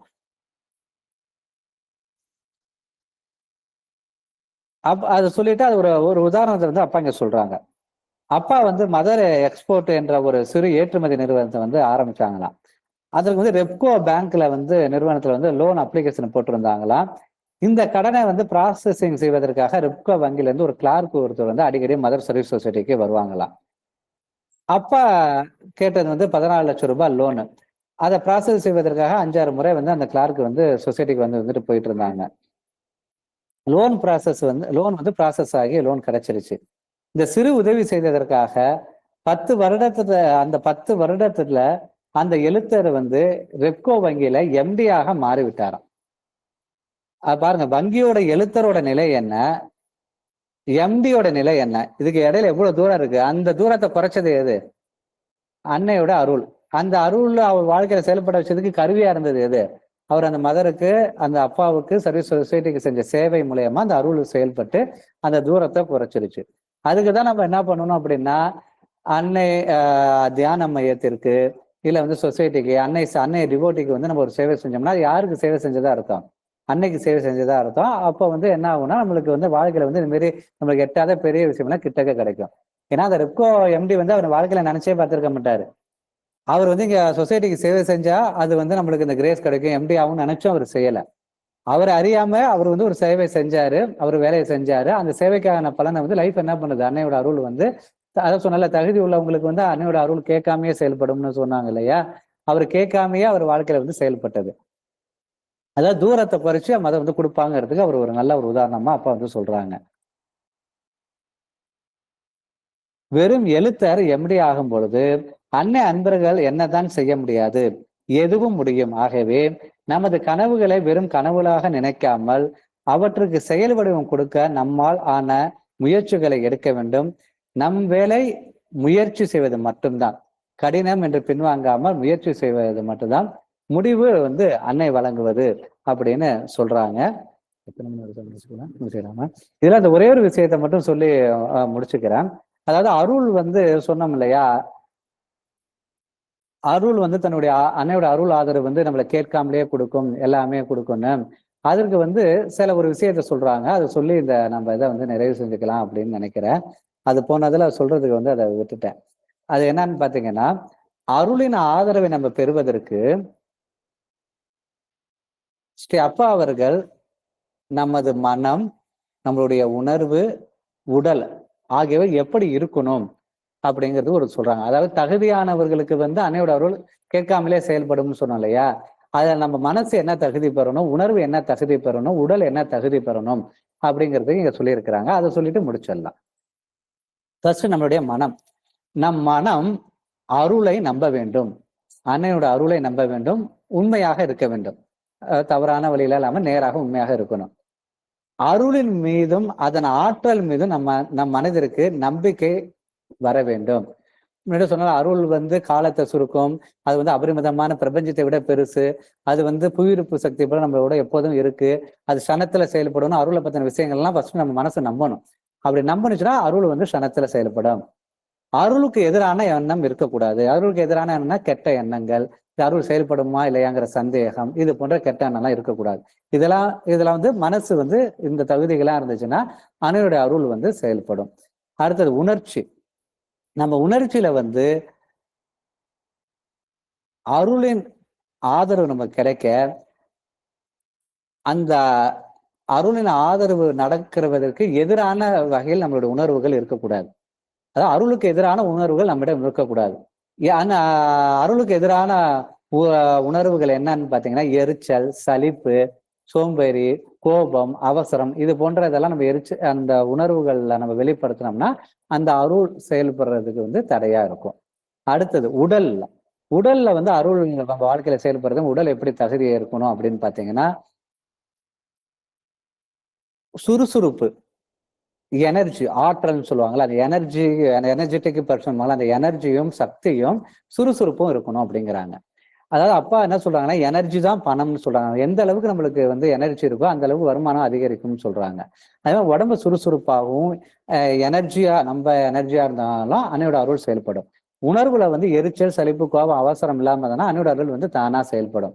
அதே போல மனசு வந்து அருளை நம்புனுச்சு, இறைவனை நம்புனுச்சுன்னா அருள் தானா செயல்படும். இதெல்லாம் இருந்துச்சுன்னா அருள் செயல்படுற தகுதிகள் நம்ம வாழ்க்கையில வந்து அன்னையோட அருள் செயல்பட்டு நம்ம வாழ்க்கையில பெரிய லெவல்ல சாதிக்கலாம். இந்த ஒரு அற்புதமான ஒரு நல்ல ஒரு புனிதமான இந்த நல்ல நாளில் சொற்பொழிவாற்ற வாய்ப்பு தந்த பரம்பொருள் பகவான் ஸ்ரீ அரவிந்தர் அவர்களுக்கும், பராசக்தி ஸ்ரீ அன்னை தாய் அவர்களுக்கும், குருநாதர் ஸ்ரீ கர்மயோகி அப்பா அவர்களுக்கும், மதர் சர்வீஸ் சொசைட்டிக்கும், இந்த சொற்பொழிவு காப்பினை வழங்கி உதவி செய்த அசோகன் அண்ணா அவர்களுக்கும், குழந்தை தியான மையத்திற்கும், சிதம்பரம் தியான மையத்திற்கும், தியான மைய பொறுப்பாளருக்கும், சேவை அன்பர்களுக்கும், துணராகவும் பொறுமையாக கேட்ட உங்களுக்கும், உங்களில் உள்ள அன்னைக்கும் பகவானுக்கும், என்னிலிருந்து பேசிய அன்னைக்கும் பகவானுக்கும் நன்றி கூறி இந்த சொற்பொழிவை நிறைவு செய்கின்றேன். ஓம் நமோ பகவதே ஸ்ரீ அரவிந்தாய. நன்றி.